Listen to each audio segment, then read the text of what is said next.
What's up? All right. Sorry about that. I had to take a couple extra minutes for everybody to get here. But we're all here now, and we're ready to roll. So, welcome to episode 2 of the Nerdy as Hell podcast. I'm your host, and I'm going to be joined by my friends, Cheyenne, Jake, and Chris. And this week, we're going to talk about new Xbox news. We're going to speculate on the upcoming PlayStation conference on Wednesday. And then we're also going to unveil each of our top 10 favorite games. And then we're going to end today's show with the debut of a segment that we're calling Explain It to Grandma. So without further ado, let's get nerdy.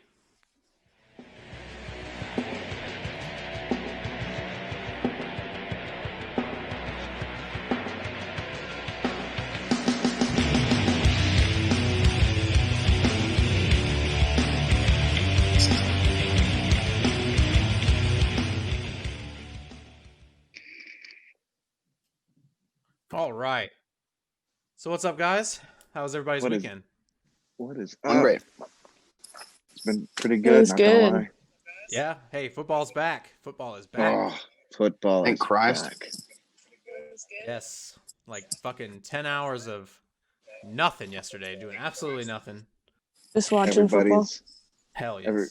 Cheyenne, do you have a team or Yeah, the Titans. they play tonight? Okay, so far everyone in this group is 1-0, so that's awesome. Yeah, Titans will be 1-0 tonight. Titans what? Titans they'll be 1-0 tonight. Oh, okay. Yeah, I don't think they're gonna beat Denver. Yeah. I do. Oh, you do? They will win. Oh yeah. I do think they will beat I Denver. thought you said you don't. Oh, okay. Alrighty. So, anything cool happen to anybody this weekend that we wanna talk about? Anything special? No. Bought a new hat. Oh, you bought a new hat. Oh. Hell yeah. Yeah. Okay. Are you wearing it now? No, it's not a snapback. So I I'm gonna decided wear not a to. hat. I'm gonna buy a hat and not wear it. The Yeah, most yeah. important night of the week. Your background's saving falling it. down, My Cheyenne. background is falling down. It's falling down around you. Oh, Saving That's that. awesome. It doesn't matter. Who cares? That's I I'm fine. saving that hat care. for Wednesday. Oh, saving the hat for Wednesday. All right. Yeah. We won't. Nah, I I don't won't have throw in a to worry shameless plug. about It's it. okay. Nobody. We don't. Yeah, we don't care about sports here. Sports don't Nah. matter.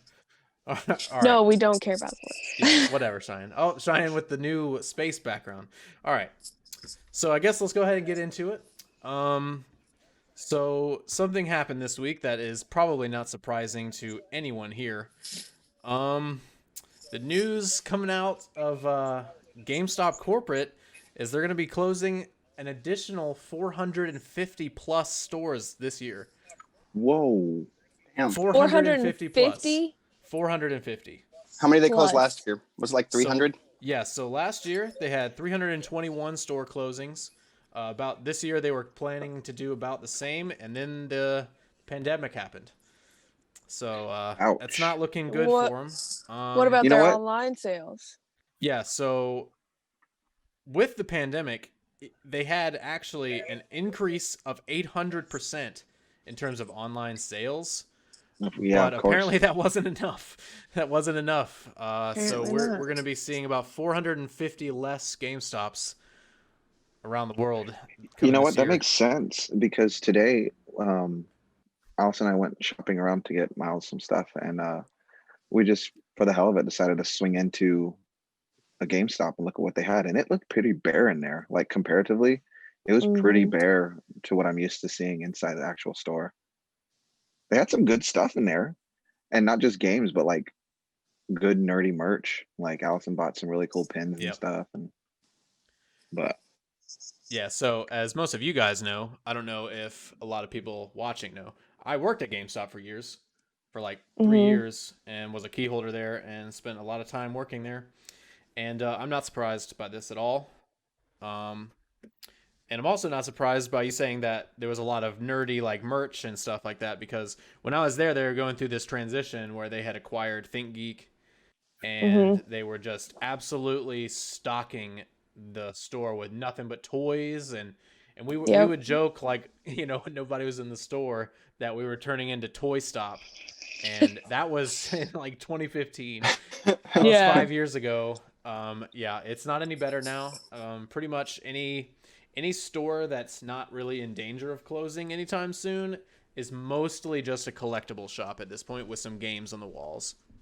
And I Yeah, mean, that's it's so ridiculous. Like going into some of them that they're slammed with shit. Like you can barely walk around in there because of how many toys and shit they have. Yeah. And that was the worst thing ever because one of the stores I worked at was really, really small, and it was really awkwardly shaped. It was like a triangle shape. was it the one in the So Berg? yeah, it was the one in Williamsburg. And I would say probably about a quarter of all the collectibles and pop figures and stuff that we had was just in the back because there was literally no room for it. There was Yeah, literally it's- no room in the store for it at all. Crazy. Because Could have made like a Wow. pyramid Yeah. with them. I like Cor- stores corporate like would that, be like, though. "Oh, you guys sold one Captain America shield last week. Here's 18 more."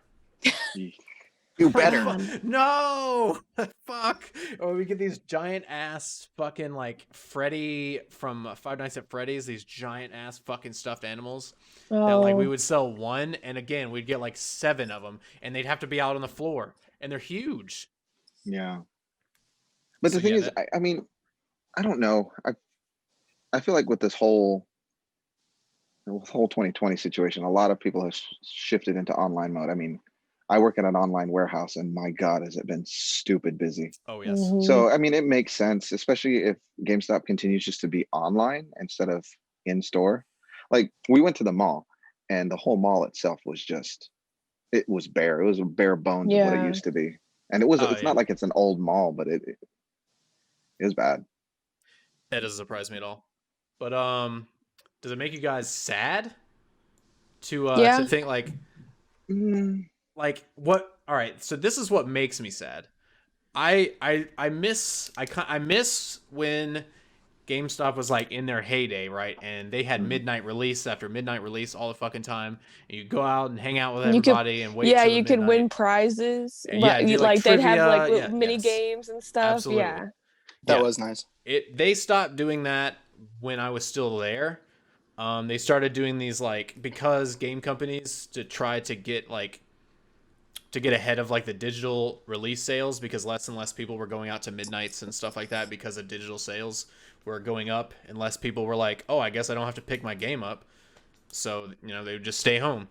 And to do that, they started just releasing games at 9 o'clock, which was Yeah, which was I remember bullshit because I always was the closer. So my bitch ass would have to stay there another hour on Monday nights to hand people their fucking games You know what? and for like 5 minutes and then stay open another 55 minutes and do nothing. Well, I mean, within the last couple of years, I've noticed that because, like, when Spider-Man got released, I was able to go pick it up at like 8 p.m. And Yeah. then when Kingdom Hearts 3 got released, I picked it up at like 5 in the evening. Yep. Yeah, So- it's like sometimes some retailers will break street date and then that basically opens it up for everybody else to just go ahead and start selling it. Yeah. And yeah, I don't know. It makes me sad, but at the same time, it's kind of like me working there. I kind of have. Sentimental value. I'm not. Yeah, well, I'm not really No, sad to see it go. I'm He's kind of like I disgruntled. understand. Yeah. Disgruntled employee. Working there wasn't great. I mean, It's not a good I'm company. not- I'm not sad that it's going down, but like, I mean, because I mean, you know all the jokes, and you go in there with Oh yeah. a brand new Xbox One and 16 of the top games, and you walk out with $5. Like, Yeah. Oh yeah. No, I know. it's not a good system that way. What my favorite thing though is when people be like, "What? That's bullshit. I'm gonna go sell it on eBay or get blah blah blah." And I was like, we would just be like, "Okay, that's fine. You can try." But I Yeah. mean, or go to the other the game store or something like the family owned one where they give you even less because they are even more like we need to make money because they own just that one store. Hmm. Yeah. I I liked- think. Go ahead. Chris. I really liked one thing that I can say that was positive about GameStop in my memory was I liked going in there with like 10 or $15 and being like, how many shitty used games can I get with this 10 or 15 bucks? And I would take advantage of their return policy. I'd play the fuck out of them and return it. And then I would just keep cycling that money with Dude, yes. That was something I really liked doing. And Dude, I know that the employees probably didn't love that, but I didn't can't do anything about it. Yeah, oh, trust me, I always knew, dude. There were these regulars that would come in every fucking week, especially during the summer when kids don't have anything to do. They would come in and buy one game at the beginning of the summer, and then they'd beat it, and then by the next week they're in returning it and exchanging it for another full price like used game, and they would just chain it all summer. Hey, I mean, you're not technically doing anything wrong. No, they would just be like, "Yeah, I don't." And I'd have to ask them, and I'm like, "So, didn't like it, huh?" No. Like, man, you don't like any games you play, do you, buddy? You're going around the system. That's fine. I mean, if those rules are there, and I used to do it. I used to do it too. I didn't care. I didn't even know that. I didn't even know that was a loophole. Otherwise, I would have been doing that all the time. It used to be any used game you could return within 7 days and get a full refund. Yep. Wow. I love that. Yep. All you had to do was just say you didn't like it. Mm-hmm. That's crazy. Oh yeah. Me and Chris would go up in that bitch like every week. It's not a joke. We literally Seriously. I should have done that with Sonic 06. Because I spent $30 on that game used, played it, was that in 06? And no, it was probably I was in the Berg when I finally got it. Oh, okay. So I was like at least 2010, 2011, yeah. Nice.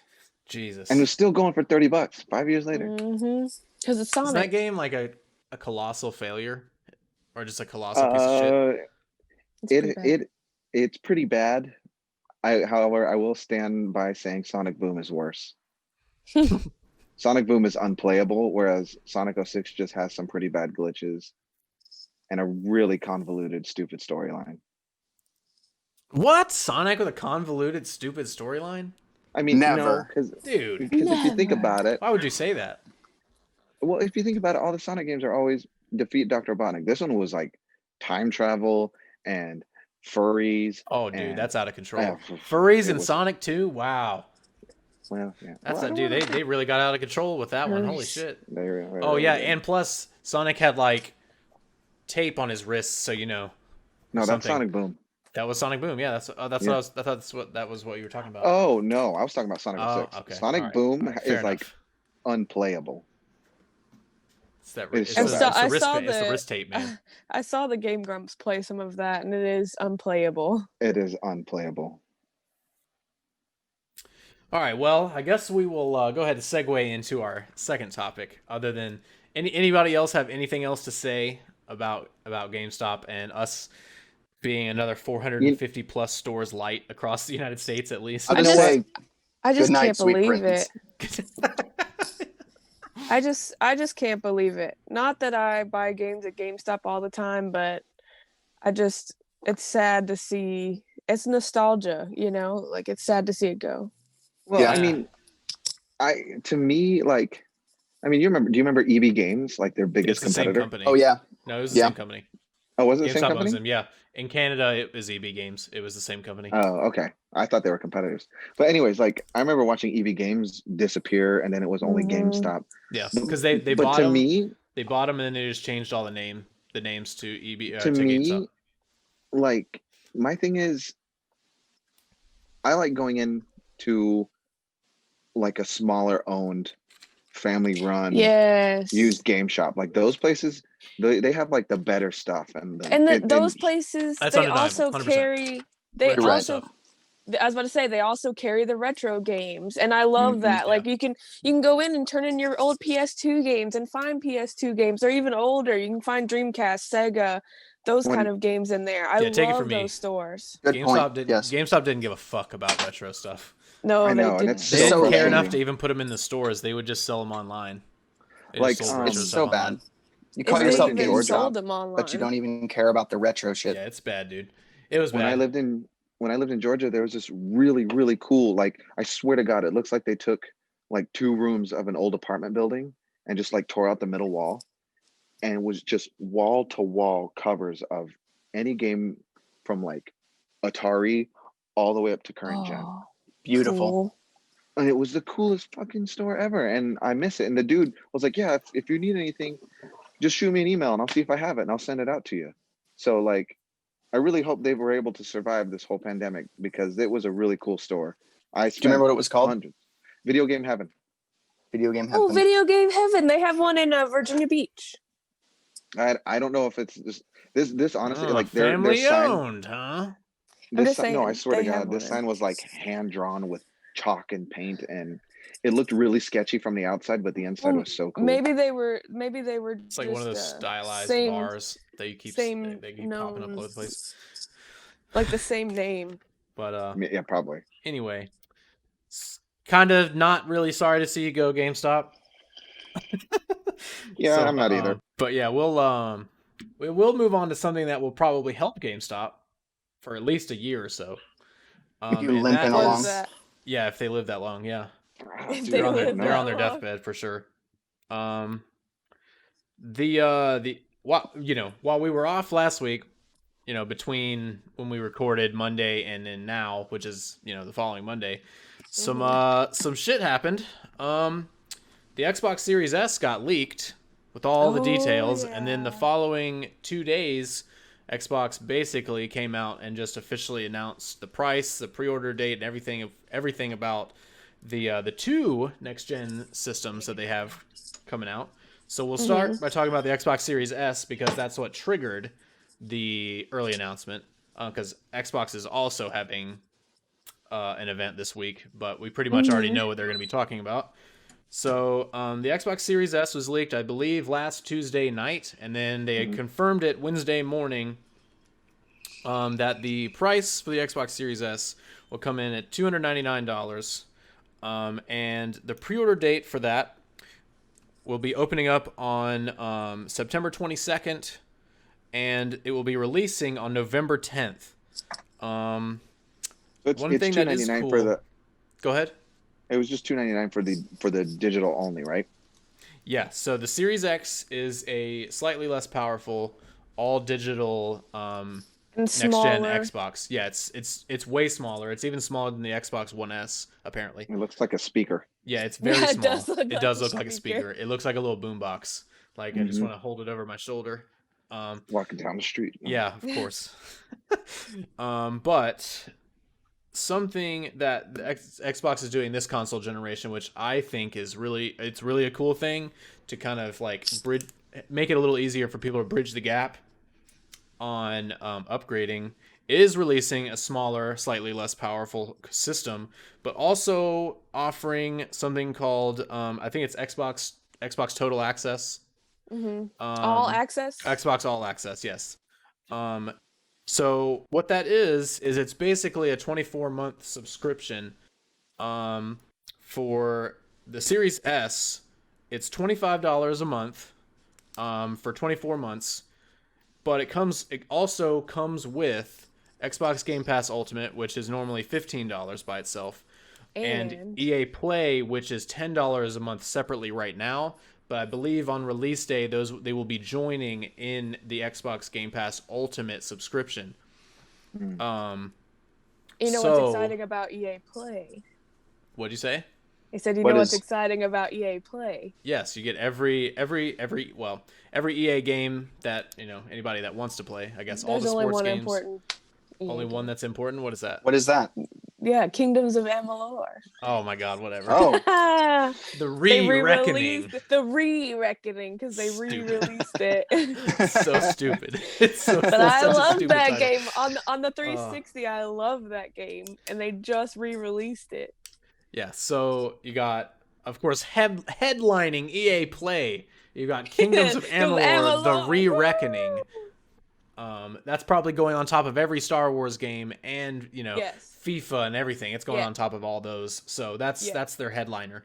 But yeah, so you get EA Play and Game Pass, and you get a console for $25 a month. So what's everybody's thoughts on that? That's the more powerful console, right? The Series S, no. I was going to get to the Series X in a second. Okay. What? That's the storage options are available. So the cheaper one, I've read it has like a 530 gig hard drive. That's it. Yeah. Wah. Yeah. So Okay, what? but You does only it, go up 30 gigs? But Not does good. it for have? the people that buy 1 or 2 games a year, Oh, come I on. I I mean, I I'm guess. that? I'm playing devil's advocate here. I'm not getting the Series S. I'm No. not Can either. I get will not the be. Series X? Do they have Yeah. an upgraded hard drive edition of that? So I don't know. At the moment, no. And when the Xbox One came out, there was no. It was just the 500 gig. So that was it. But I'm sure in the future, yes, because Hope the so. all digital Xbox One S, I believe, has a terabyte. But I mean, I would assume that you could get a USB like Seagate external hard drive for it. I don't Hope so. know if they've said anything about that yet. But I mean, to me, Hope again, so. I'm going to go back to the fact that I'm much more of a physical game purchaser. yeah, I so prefer to buy obviously my you're games I out on agree. this. Oh yeah, No, I'm way out on that. I'm with Jake. I'm out. I have to have the physical game. Yeah, I don't blame Let's you say guys. one day the internet just decides to take a shit all over the world. You can't do anything. And then your Xbox doesn't work. Because I mean, I could still all Yeah, play but the you can still games. play the disc. You can't though. Yeah, you can. I mean, I he's swear to God. halfway right. He's I'm telling halfway you, right. dude, I swear to God. No, you can't. On a lot of games, like even Witcher 3, I've loaded that shit up when I used to have a disc, and if the internet was out, because I was like, oh, I can't play anything online, I guess I'll play a single player game, and it's like, oh nope, can't load your save. Fuck you. Yeah, Because it's all in the cloud. Because I'd say then the I'll disc just is basically play an the access Nintendo. code. Yeah, the disc is basically nowadays just a key. That's all it is. Because you put the disc in and your Xbox is like, oh, I can download this. So it downloads the entire game, and then when you take the disc out, you still need to put the disc back in to play it, and all it does is it tells your Xbox, like, here's the access key to play this game, and it's like, oh, okay, all right, cool, you still own this game. And that's all the disc is now. It's basically a key and a box on the wall, or a box on the shelf. Well, I like the box on the shelf. They're my trophies. I agree. I mean, I miss having a huge collection of games, but I still buy DVDs and Blu-rays. all right. Well, so do I. So do I. But I feel like that's kind of weird owning like digital movies. I don't know. That's a little different. I go out of my way. To me, though, it is. For Probably newer not. movies, I go out of my way to get the Blu-ray DVD digital combo because Mhm. I have about 150. I have about 150 video movies in my Vudu. Yeah. Jesus Wow. Christ. I got like three. I got like three. I think I have 3 in my Voodoo also, but my dad's like one. Voodoo has the 150 that I have access to. But so what's our verdict on the Series S? For me, that's a no-go just No. because of what I need. Pass. Yeah, it's not what I want. Yeah. I So don't want to spend $300 on a completely digital console. okay. I agree. Now I also think there is some merit to getting it. You know, if you're somebody that is a ridiculously casual gamer, again buys a game or two a year, And just wants to get into console gaming. Yeah, exactly. Or you're just into those those big name games. Yeah, or like I just buy I only buy like Call of Duty and Madden every year or something, and that's it. And then That's all the memory you'll have room for. and honestly, as someone that worked in a game store, you guys might be surprised. That's a pretty big segment of the gaming community, quote unquote. Oh no, that doesn't surprise me at all. But to now touch on the main thing that Xbox is going to be focusing on this year, and that is the Series X, which is going to be $499. It has the same pre-order date as the Series S, which is September 22nd, and the release date is the same on November 10th. And it will also offer the same Xbox All Access subscription service at $35 a month, because the console is a lot, more expensive. This one's the one with the disc drive and full this backwards has compatibility. Yep. Mhm. Yeah, I mean, the price alone is worth it for the full backwards compatibility. Yeah, Mhm. I agree. Yep. I think that alone makes it like, okay, I can go all the way back to Xbox. That's games, what took me so long to get a PS4. You can use your same controllers that you already have.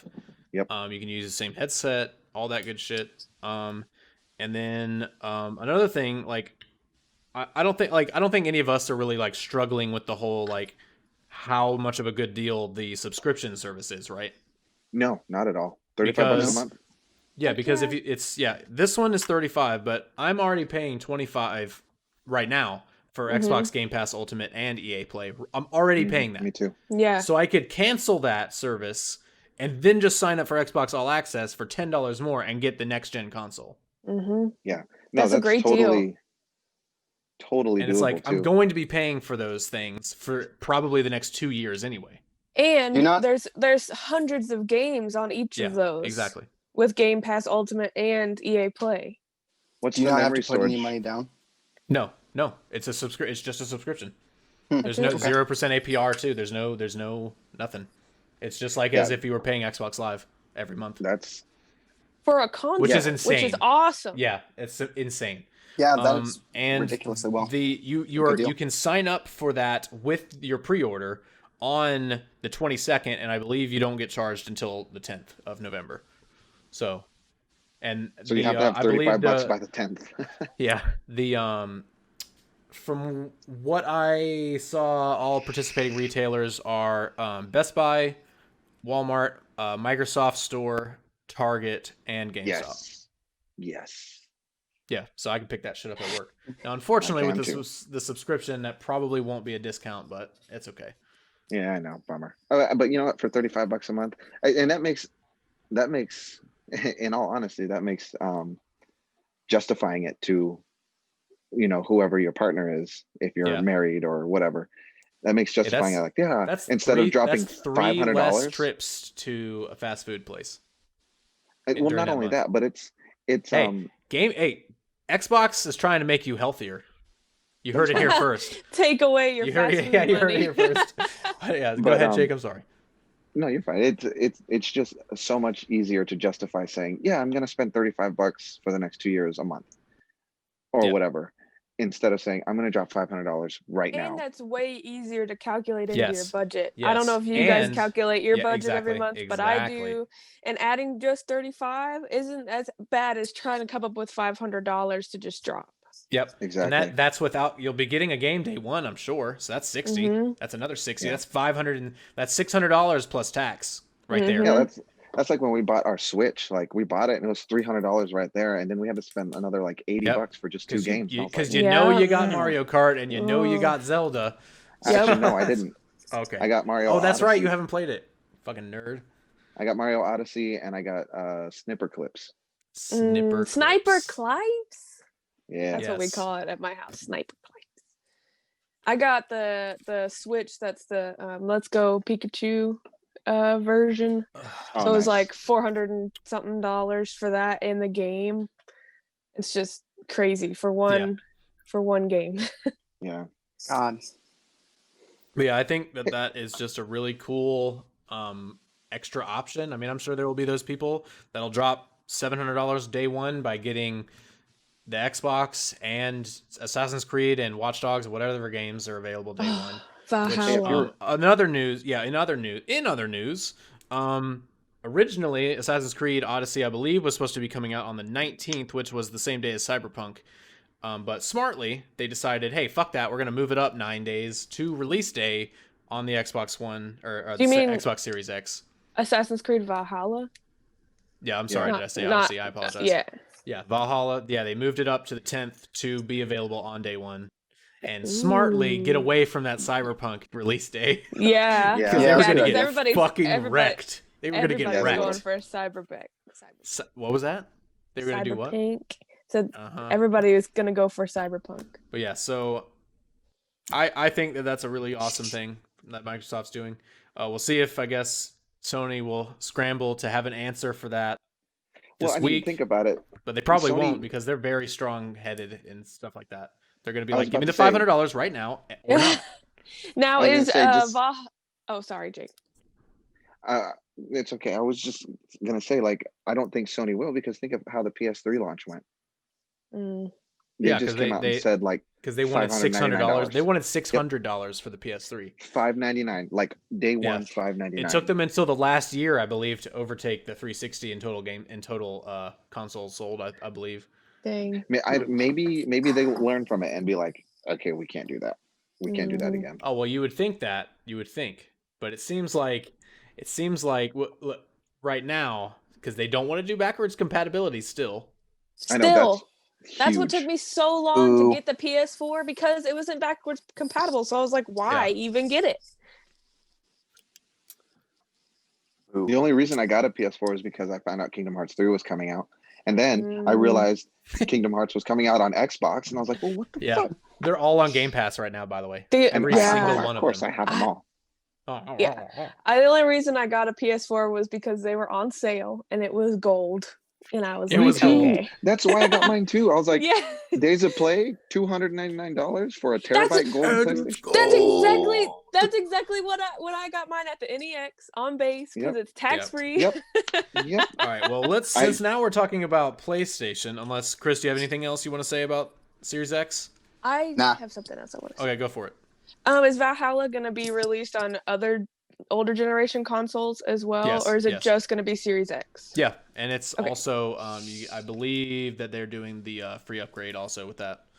Usually for like the first 6 months to a year, they still overlap games. Yeah, I believe giving people time to transition. Microsoft has said that for the first year they will be offering that upgrade support for any game that comes out on Xbox One. You can upgrade it to Series X, so they'll still be supporting the Xbox One fully for the next year. Just a year. I mean, when I say supporting fully, I mean like having a full slate of games being released. Oh, okay. I was like, but yeah, so we'll go ahead and move on. We'll do this real fast. So, what do you guys expect to see on Wednesday? An absolute flop. The Sony conference, absolute flop. Go for it. Morales. Cheyenne, that lady on the bottom right. Miles Morales. Well, yeah, I'm sure they'll probably show some more. I'm sure. That's the only thing I'm excited for. It's literally the only reason I have to get a PS4. PS5. Or PS5, yeah. It's literally the only reason. Same. I don't care about anything else. I don't even need the Xbox because I have a PC that will be able to play any Xbox exclusive. So, I mean, I named my child after Miles Morales. So this guy's a certified card-carrying nerd. It's actually a double nerd because it's Miles Prower. God. Miles Prower Morales. There's another name, Miles Prower. Not gonna give it all. Don't want to full disclose all that. Yeah. Sorry. So now I want to say, all right. So there's two PlayStation 5 consoles also, which is an all digital. The only difference is one has a disc drive, one doesn't. So what do we think the price point is going to be on those? I'll go ahead and go first. I'm assuming that the regular with the disc drive PS5 is going to just be $500 MSRP, and either the digital is either going to be $450 or it's going to be $400. I would think that they will probably do $400 because I think they want to start urging people to buy the digital versions because they save money by doing that. They're not printing. They're not printing physical. Because a lot of people will be able to make that jump. Like, it's only $50. I'll just get the disc, the one with the disc drive. I'll be getting the digital one because I don't need it to play movies or anything. Because it's just going to be in here, in my game room, and it's going to be a Spider-Man machine. Only Spider-Man. Honest to God, I think I'm just going to get, if I do wind up getting one, which I probably will. Because you'll use your Xbox as a Blu-ray player.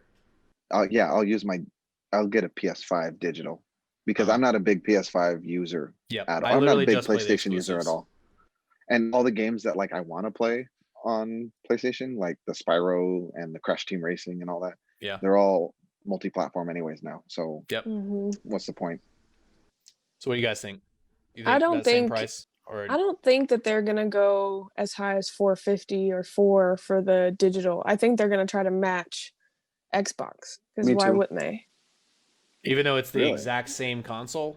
Yeah. With just minus a disc drive. You think they're going to go 300 on the digital? Oh, it's not any slower? No, it is not any different. It just has no disc drive. That's it.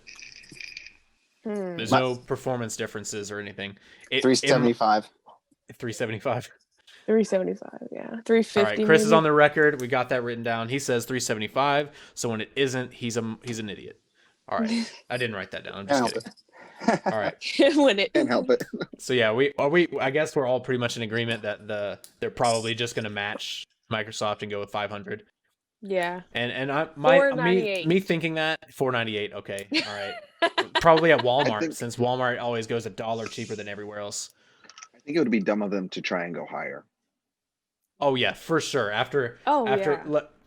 That would be some absolute cocky ass hubris to just be like $600 again. We'll do it again. Who fucking cares? We came back from it one time. Okay, we'll do it again. again. Before we can do it again. They're not wrong though, because there's gonna be those Sony only people that are gonna buy it for $600 if they do that. Yeah, no, I agree. I'm surprised. I mean, there's always going to be that sect of people that will buy it. Well, no matter maybe what. They will do it, and then it'll benefit us within half a year to a year. Why do you say that? Maybe they will drop it off for $600, and nobody will buy it, and then they're losing profit, so they have to do a price cut. And then they'll just drop it to 500, and we'll have waited a year. I mean, still, it's $100 less. I know. I'm just saying, but I really doubt there's. I really don't think that they would do that. I don't think they could come back from it again. Yeah. It would piss off more people. Yeah. Because it's later in their time span. They have such a lead in terms of console sales from the PS4 to the Xbox One. They do not need to undercut Xbox again like they did with the PS4. Because the PS4 was $100 cheaper, basically because the Xbox One came with a Kinect, which was $100, but you couldn't not get it. Mm-hmm. I barely got a Kinect like 2 months ago. Yeah, I've had a Kinect forever. I know, it's just because my setup is trash. So I like playing Just Dance. Right. I had to have the Kinect. Had to have the Kinect. You're not going to play the fighter with Just Dance. Yeah, Oh my God! Was that the only one? Was that the only one? Was that the only one that remembered that shitty ass game? Yeah. Oh my God! Fable had their own Kinect game. That was like Fighter Within was a really shitty like day one Xbox One Kinect game. Oh my God! Oh my God! It was so bad. Do you remember Fable Journey where you were sitting on a cart? That fucking turd, yeah. You know, do you remember that Star Wars game, the Star Wars Kinect game that I had for 360, where there was a dancing thing? Where oh my God, dude, fuck that game. The saber. Yeah, that game was an insult. They did Flying Solo, and I'm Han Solo. Oh my God. Oh God, no! Don't get it in my head, please. All right. I don't know. I think any last predictions for anything we're gonna see on Wednesday? A lot of angry nerds. What was that? Lots of angry nerds. Yeah, of course, because no matter what gets announced, they'll be like, yes, they'll find something to bitch about. Can I throw in a quick You throw whatever you want in. Throw in a quick topic to talk about. I don't think we touched on it last week because I don't think it had happened yet. The announcement of the Super Mario 3D All Stars. Oh yeah.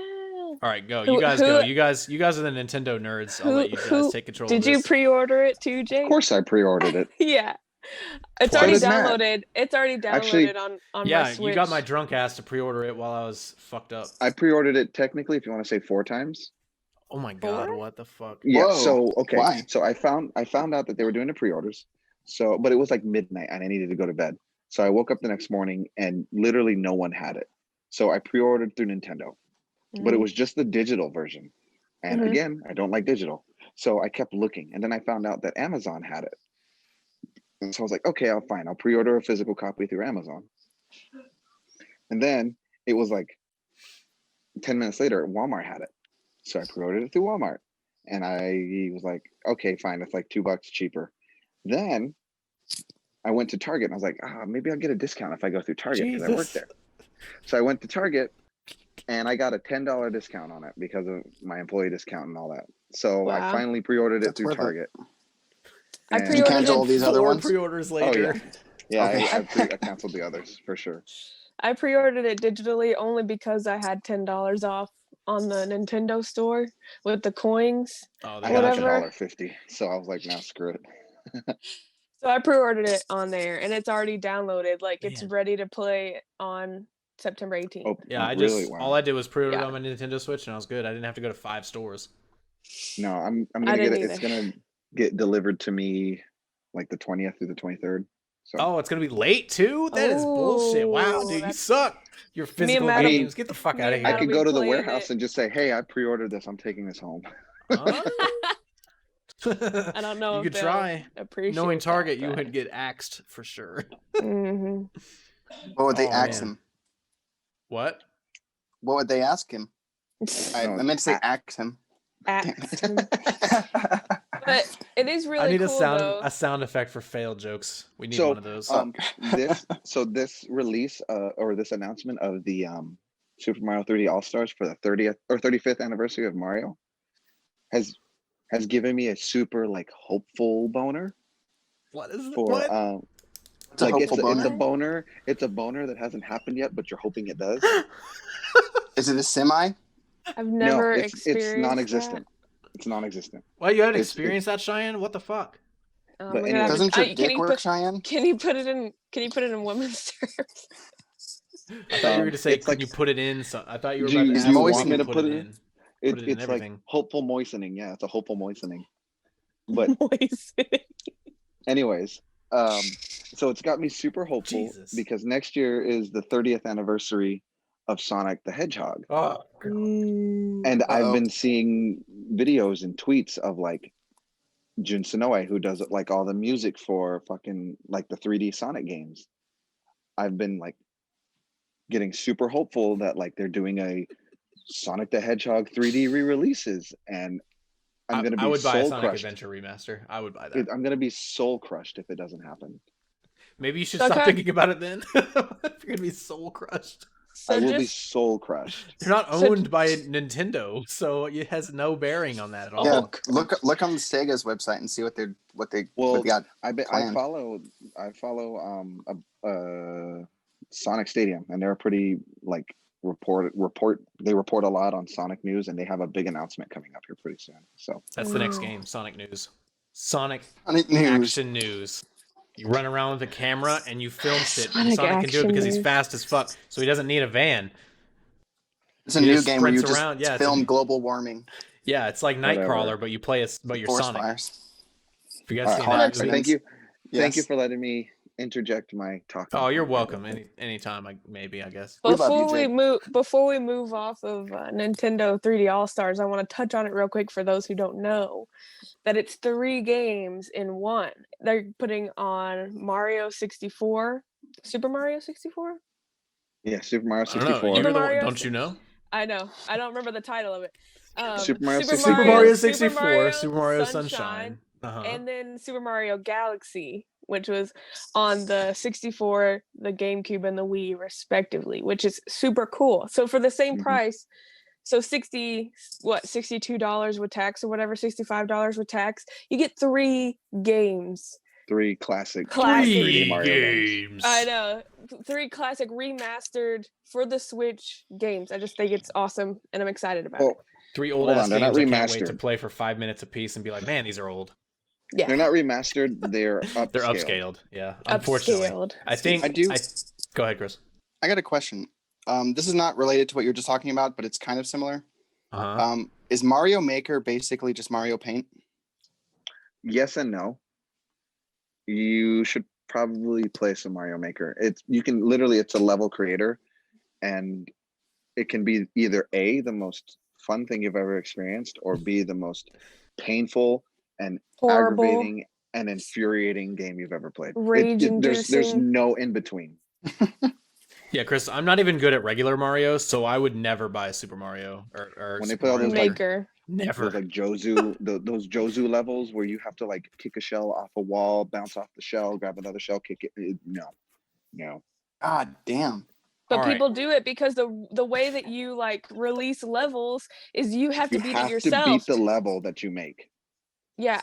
So it has to be doable. So yeah, you have to be a god at the game to be able to play godlike levels. Released to other people, you have to beat it yourself. I want a remake or remaster of Mario Paint. That's what I want. I mean, it's pretty similar. It's like if Mario Paint evolved like a Pokemon. Let's move on from the Mario talk since I can't really contribute anything. Sorry. It's okay. We're already at 50 minutes, so we probably really need to go here. Wrap it up. Yeah. Okay. So we're gonna get to the real topic for today's show. 50 minutes in. Yikes. So today we are doing our top 10 favorite games from each of us, because we're still kind of in the early stages of this podcast. So we want anybody that's listening to kind of get to know what we like as gamers, what we've played, and stuff like that. So we're going to go ahead and go around the table, starting with number 10. And then once we get into number 3, we're going to really expand for a few minutes each. Maybe not a few minutes each, but we're really going to expand as to why these certain games really impacted us or mean so much, or why they're just so damn good. So who wants to start us off on number 10? I'll do it. All right, Chris will do it. My number 10 was Sim Ant. Sim Ant, which is a super old game where you it's made by Firaxis, the same people who made The Sims. Well, I don't know if EA had anything to do with that one or not. I don't think so. And basically the thing that I found the most fun about it was just starting like a little red ant colony and just spamming a million fucking red ants, and then having them go and fuck up the black ant colony. And the bodies stayed. Like, they would fucking fight each other.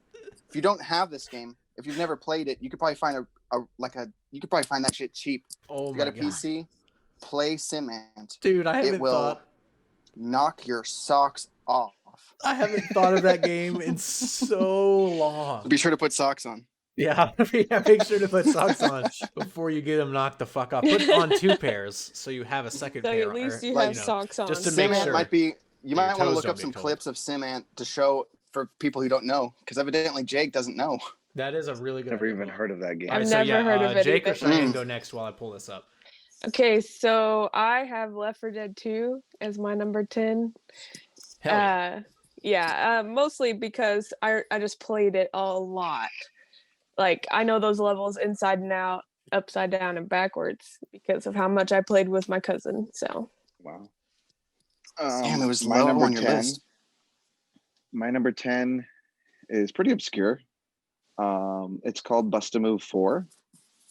I've never ever heard of that game. Never heard of it. So it's your standard. It started off as a arcade bubble shooter game. And I used to play it on my Super Nintendo and at the arcades and all that. And then like Bust a Move 1 was an arcade and then Super Nintendo, but they just kept going on the games on platforms. And it's a PS1 game. But just some of the mechanics in that game were awesome. And I remember playing it I had it downloaded on my family's computer, but it was only the demo version. So you can only play like 3 levels, but I would play the shit out of it. And then I bought it on PS1 and I love it. It's my favorite game. Man, what a term that you have to be a certain kind of age to understand. Our family's computer. Yeah. Yeah, the family's computer. A gateway. Do you remember gateway computers? Yes. Yes. Yeah. With like the cow print on them. Yeah. Yes. Yes. Oh, I Yes. miss those. Were those made by You Dell? unlocked- Oh my god, we're you fucking just I have old. no idea. A memory for me. Are you guys seeing remember this those Sim Ant gameplay? This is a No, we're nostalgia not. bomb. Oh, I'm watching the Sim Ant shit. It right. Nostalgia bomb. It doesn't I'll look move like it away much, now. Anyway, but but yeah, sorry. All right, That's Matt. pretty funny. No, Cheyenne, you Matt, go. you're number 10. You're number 10. Oh, she already went. Matt, Yeah, you're sorry. number 10. yeah, Sorry. Matt. God Sorry, damn it. my number 10. All right. So my number 10 is a game that I grew up playing an absolute metric shit ton on the original Xbox, and that was the original Star Wars Battlefront 2 from 2005. Good choice. I don't know if I had played a Star Wars game more than this game. At the time, in my opinion, it was the best Star Wars game that had ever been released. It probably still might be, to be honest. Yep. It is. As a kid that didn't have Xbox Live on the original Xbox because I wasn't rich as a motherfucker, you could just do instant action, and you could play. Basically, it would feel like multiplayer with a bunch of AI, and there was so many different maps. I mean, they had every era in Battlefront 2, and of course, space battles. Yeah. Space battles that they still apparently can't get right in 2020 on Star Wars Battlefront 2 that EA makes, unfortunately. But I could go on about this game for a billion years, but I fucking love it, and it's in my top 10. Number 9. Yeah. Number 9. All right, Chris. Wasn't that like an Animal Planet reference? The World's Dead List or some shit? World. I don't know, maybe. Well, I was referencing the way Jeremy Johns does his countdowns. Okay. I was Gotcha. just being stupid. All right, Chris, Gotcha. you're number 9. Number 9 is Radio Jet Set Future. I love that game. I love that game too. It had really good music. Yes, you got it on a double disc. You had the Cheyenne's gonna talk about it. It had the game, the car game, and the other game. I love that game. Go ahead. I like the characters because they were like dancing around when you're talking to them. Oh man, that was on anyone on the Dreamcast, audio wasn't it? version definitely cut over to the recorded version for that dance that we just got. It might have been. It was on the original Xbox when I played but it. It was one of those games where maybe. A game that's similar to it that kind of reminds me of that people might know now is that Sunset Overdrive. Sunset Overdrive. Yeah, we like Sunset grinding Overdrive. around. Super underrated. Yeah, underrated. Radio Jet Set Future was just way better than Sunset Overdrive in my opinion. And I feel bad that I gave it number 9, but it is what it is. You could have given it number 8. No, I couldn't have. Okay, all right. Cheyenne's turn now. Number 8 for me was Neopets: The Darkest. No, number 9. Number 9. Yeah, that's what Neopets: The Darkest Fate. Okay, the next one. No spoilers. Okay. No, that wasn't Neopets. a spoiler. Neopets. Do you remember those that you get the yeah. little toy? Yeah. And there was like an online thing. Well, yeah, on were the those the PS2 same Tamagotchi ones that you knockoffs? would? Are those the same ones that you would go and scan at the store? No, those were scanners. No, those were I love those. I can remember those. Webimals. Webimals? What was it? That was the quote unquote girl version. Scanners was the boy version because you would get monsters. Yeah, because they were monsters or something. Oh, and you yeah. would fight them. And Yeah. It was awesome. This was a PlayStation 2 game that we got at the same time. We got the PlayStation 2 on Christmas back in like 2004, 2005. You're old. And I just had this gaming chair. This it sat really low to the ground, and it was just like an L shape. Damn, she had a gaming chair back in 04, I did. 05. I Jesus did. Christ. And I sat in front of that PlayStation and played the crap out of Neopets: The Darkest Fairy. That was my game. I love that subtitle. The Darkest Fairy. Yeah, The Darkest Fairy. All right, Jake, your turn. So my number 9 is again probably a little obscure because it could basically be considered shovelware, but that's okay. What's shovelware? Shovelware is like all those shitty Wii games that came out, like Wii, The Price is Right, Minute to Win It. Shit that they just shovel, like they're just shoveling it out. Literally like shoveling it out. Yeah, okay, I get that. Thank you. That makes Today sense. I learned. Explain it to Nama. It was called ATV2, Quad Power Racing. ATV2. And basically, it was, you were racing on 4-wheelers, like ATVs, but that's not what I played. I played the free play mode. Yes. And I would do all these tricks and shit. My brother and I would play tag. Somebody would be it, and we'd have to come and knock them off their own ATV, and they had this crazy loop, and we do all. Oh man, it takes me back. We still play it to this day. We'll hop on and play it on our Wii. I have the something. game. It was. Go for it. Was that the game where on free play mode, if you hit the edge of the map, it would slingshot you back into the middle of the map? I was just about to touch on that. Me and my brother played. It was ATV Off-Road Fury, Chris.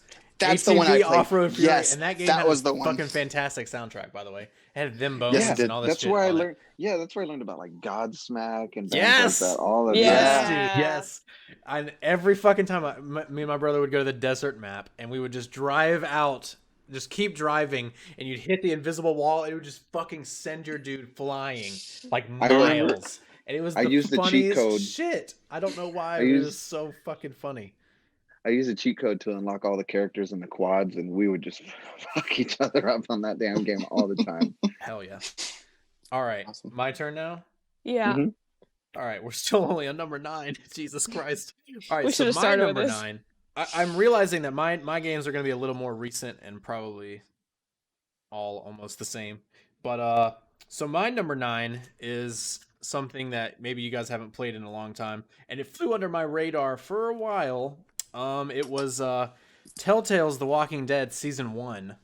Never played it. One, yeah. I played it. I played that. This game That was really good. It was is good. legitimately the only game that I actually had to put my controller down to cry about. Oh, Because I of respect the ending. that though. I really do. It's Like true. legit. Yeah. This game was so fucking good. I don't want to say like really anything, but it was the game where you play as Lee Everett. And the first like 10 or 15 minutes, you find a little girl named Clementine that you have to basically take care of throughout the entire game. The game was released episodically, but I played it all once it was all released. So I played like the Game of the Year version, and I didn't even hear about this game until it won Game of the Year at like the Spike Game Awards or whatever that year. And I was like, what the fuck? That game won? What the hell is that? And it looks like this comic book, like weird. Yeah, like, it is really It's basically cool a looking. point and click, but it was so good. It's one of the best like branching story, decision, dialogue option kind of point and click games. Fucking Ducky. Yeah. Oh, Duck. God damn, dude. This game will fuck you up, like emotionally. Yes. It'll kick your feelings in the balls. Fucking good though. Oh, I can't talk about it enough. Like, all these games I could just talk about for forever. Mm-hmm. But, number 8. Number 8. All right, my number 8 is Dead Space 2. Wow, I thought it would be higher than that. Holy Me too. shit. You I would am think so it would be. surprised. How do I put this? I've only beat this game like 7 times. That's it? Only Only. 7. That's it? Yeah. I haven't completed it actually. I haven't 100%ed this game, and I owe it that. I really should. In the future, I plan to. But Yeah, you're not a real Dead what I Space like fan. about it, it's really, really well directed horror, and it's got really smooth combat, really smooth shooting. It's really, I don't know. It's just, in my opinion, it has one of the most unique concepts in terms of gameplay as well. it's so good, and it's so dark. Like, this isn't the game you would show your grandmother. You don't show your grandmother this game. Huh. Interesting. That's a teaser for later. Wink. Yeah, I'm sorry. Yeah, you definitely don't. But yeah, it has, from what I've seen, I've never completed it. I don't really do horror games that much. But I do. Yeah. It I has actually some had to quit brutal playing it fucking because I'm a deaths. chicken bitch. Brutal executions. Oh, you're not a chicken bitch. Couldn't play Dead Space. But also Okay. that one specifically was the one that they really spent a lot of time with mental health, right, Chris? That Yes. They really intentionally tried to make it as terrifying as they could, and they went the extra mile with it. It was the last EA game that I played where they were like, we give a fuck about this game. We're going to try hard. My Right. number. Oh. Sorry. Whoa, sorry. Cheyenne, slow down. The fact that it landed on number 8 doesn't mean that I don't value it. No, it 'Cause I doesn't do. mean that. No, it doesn't. All right, I'm All right, sorry. Shay. All right, go ahead, Cheyenne. You're number 8. Sorry. Shay. Sorry. My number 8 is Dragon Age 2. Decent. I just love open world RPGs, and that's a lot of my list of spoilers. But that's one that I played through and I beat, which is rare. But I fell in love with all the characters in that game, so that's why it's number 8. All right, I appreciate getting to the point. I do appreciate. We're probably taking way too long talking about these. Go for Yeah, it, we Jake. are. You're number 8. My number 8, I literally just changed it because Chris, you reminded me of a game that I like better than what I had originally as my number 8. So did you move And that it down to is- number 9 instead, or you just eliminated? Just eliminate it. Okay, It got cut. that's weird. Jake's I calling don't an know if you guys audible. have. I did call an audible, and it is Doki Doki Literature Club. Yeah, I played it. Never heard of game, that. Surprising. Oh, it's a visual surprising. novel. Yeah. It's like a visual novel game. Yep. And when you said it really like tolls on like mental stuff, yeah, that game will fuck you up. And it's disguised as like a super cute anime type game, like a dating sim. Yep. But it'll fuck you up. You literally like you know what? I'm not gonna give spoilers, but what console is that on? It's on PC. Steam and it's on PC, free. Last I checked, it's it free. was free to play. It's free. I'm gonna try that out. I really will. Yeah, your calculator could play it, so don't be worried about that. Yeah. But it's so I remember. It's amazing.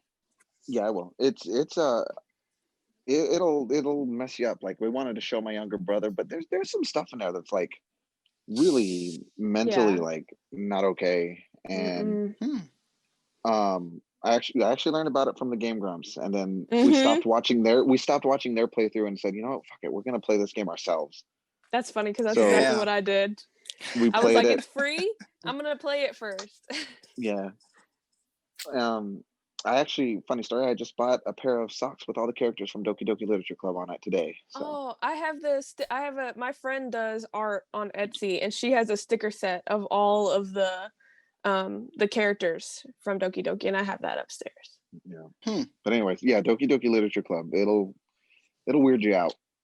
Awesome. I love that. I love being weirded out. Alrighty. I'm gonna go next. Yep. Because it's my turn. That's why.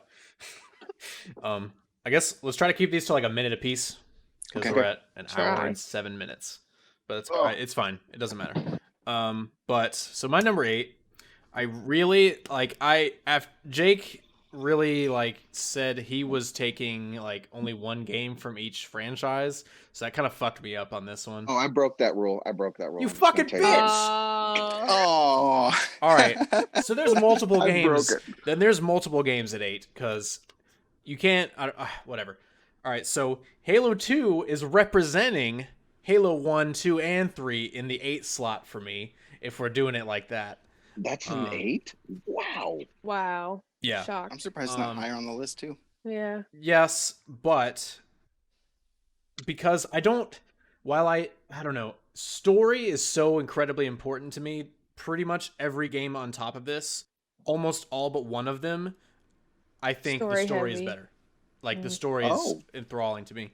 I hold gameplay below story for me on most games, unless it's like something like Doom or something, which I love Doom and I love Doom Eternal, but they didn't make my top 10 because there's basically no real story there. The gameplay isn't enough for me to say that's the greatest game I've ever played.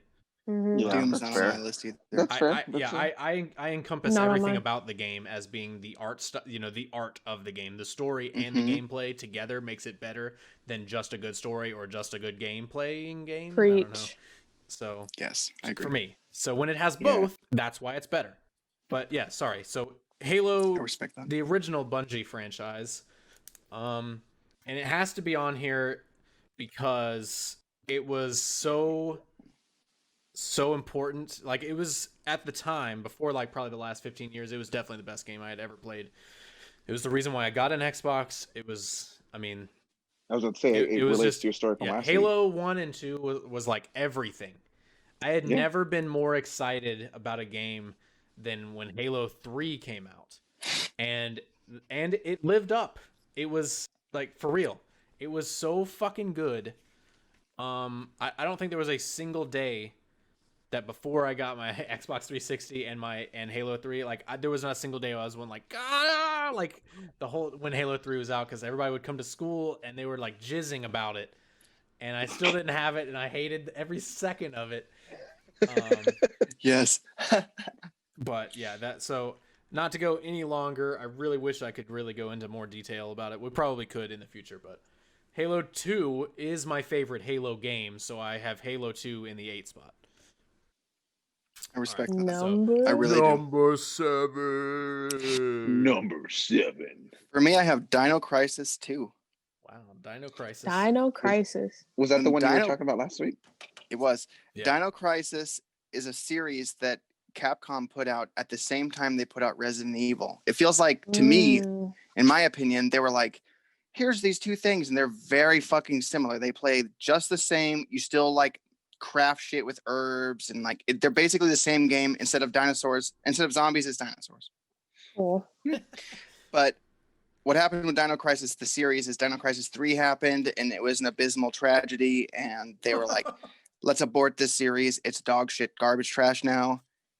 Bummer. Dino Crisis 3 didn't happen to me. Cool. It wasn't a thing. Huh. Moving on. All right, Alright, so Shay. Cheyenne's number 7. My number 7 is Fable 2. Ooh, good one. It was in my honorable mentions. I almost had it in there. I almost had it. Same. I almost had I it. just loved, the story in that one. All the Fables, honestly, but Fable 2 is definitely my favorite out of the trilogy. And the journey thing that I was talking about earlier. It was the best one. Yeah, It and was. I loved that one of the first missions is you get to kick a chicken. It's great. Hey, it's one of the I got only so games many you can kill a STDs. chicken in and you don't get destroyed and you for don't it. get attacked for it. Therefore, it has to be a great game. It's great, and True. and you get a title because you could pick your title in Fable, and you can get chicken kicker. Yeah, because it's all about building your legends, like your legend. Your Yeah, legend I title. remember that. Mm-hmm. So that's my number 7. So my number 7 is, I had a really hard time with my number 7, and I'm mad that I put it down at number 7. So is it But not I your have number 7 then? It is my number 7 because I have other games that I liked better. Mine is Batman Arkham City. Mm. Oh. So when I first played this game, I had just got back from the hospital from having lung surgery, and I played it. I was recovering, and I played it straight for like 3 days and beat it. And there's just so much you can do in that game. I've never 100% completed it, but it's definitely one of those games that I go back to regularly, just because the story itself is so much fun. Mm. And the action and stuff. I played it so much that even Allison has been like, yeah, I want to play the Arkham games. I think I would like those. So yeah, she would like them. They're also like a generation defining combat system. Mm-hmm. I love the combat. Batman Arkham like, series. You've heard it before. Yeah. Spider-Man basically. Spider-Man just totally copped it. Combat. They were just like, yeah, but it was good. It works. So if it ain't broke, don't fix it. Exactly. Yep. All right. Matt. So my number 7. This is a very, very recent game. It is the most recent game on my list, to be honest. But this game absolutely blew me away. Everything about it, the visuals, the combat system, the story was also very good. And the authenticity of the era at my untrained eye. So number 7 for me is Ghost of Tsushima. Oh, wow. I haven't played it. I platinumed it. I didn't want it to end. I loved it. It was just so amazing, as one of the most unique games that I've ever played, which is funny that I would say that because the next game is very similar on my list, but I wonder what it is. I know what it is. We'll see. I'll let you guys guess it then, but after. But yeah, so Ghost of Tsushima for me is number 7. I really wish I could talk about it for the next 30 minutes, but none of you fucking nerds have played it. So go. Well, someday. So go. Number 6. Number 6. All right, so my number 6, and it would be higher on the list, but I haven't played it since I was young, is Xenogears 2. And I never actually beat this game. It just captivated me as a child. And it really has made a lasting impression on me because it was so much deeper than I could possibly fathom when I was playing it. Like, it was too much for me. I felt like there was an ocean more of depth than I could play. So I would just do anything I fucking felt like doing and do anything I want. And it was amazing. And I owe it to myself to play and finish that game. Mm-hmm. Maybe you should do that. I would love to. All right. Number 6 for me. I love how short and sweet you're keeping it, Chris. I wish Thank I could do that. Is Stardew Valley, which is a newer game. But I absolutely love it. There's so many different routes you can take in Stardew Valley. There's supernatural elements to it. There's dating sim elements to it. There's farming sim elements to it. It's 10 out of 10 if you haven't played it. Yeah, I've dipped my toes in that game quite a few times trying to play it. I've played over like 300 hours Jesus. in that game. Jesus. I can't talk shit about that. My number one game, I wonder fun. what it is. Yeah, who knows?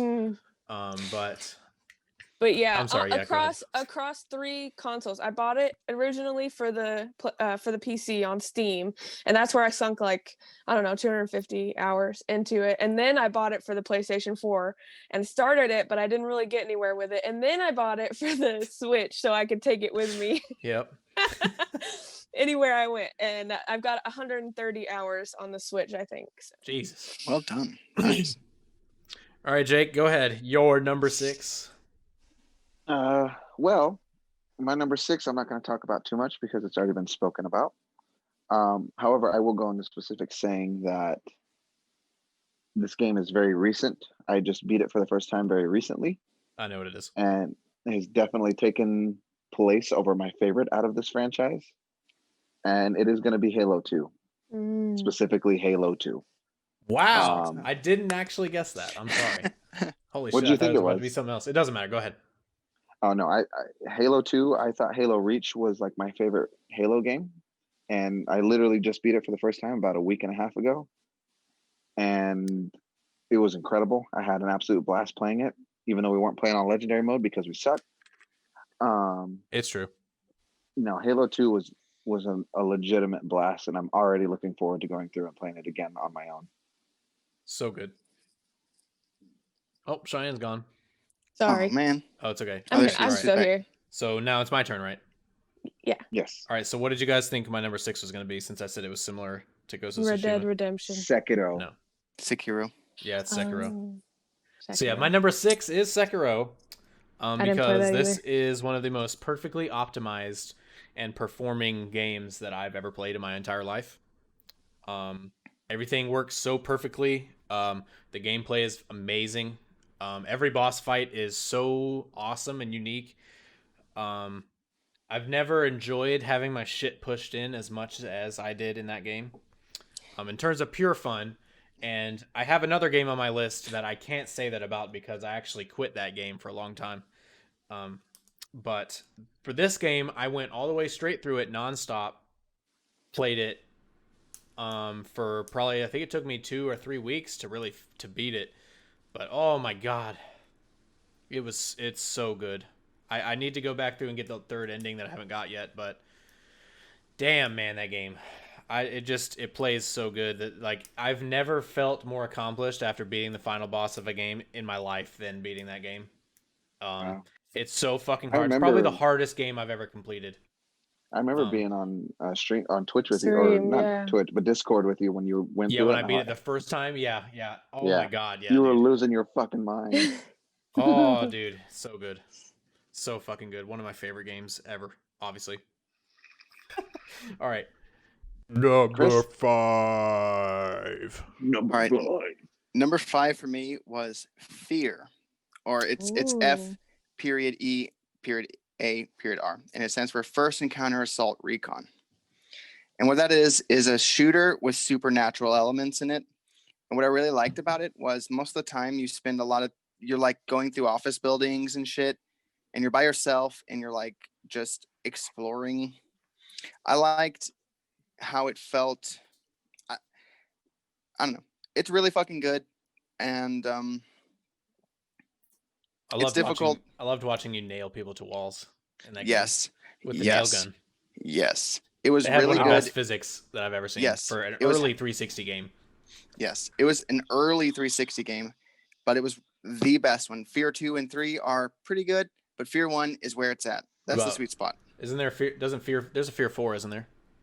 If there is, I've never played that. Oh, I thought Fear 4, the Fear-ening. Well, yeah, I thought for some reason I remembered Fear, and then I thought that the fourth one had the 4 as the A. So I wanted to make the third one has 4 air. Oh, the third one has the 3 as the E. Yeah, so it's F3 ear. F3 F3R. F3R. Driv 3R. All right, go Cheyenne. Okay, so my number 5 is Heavy Rain. I don't know if you've ever heard of that game, but Jason!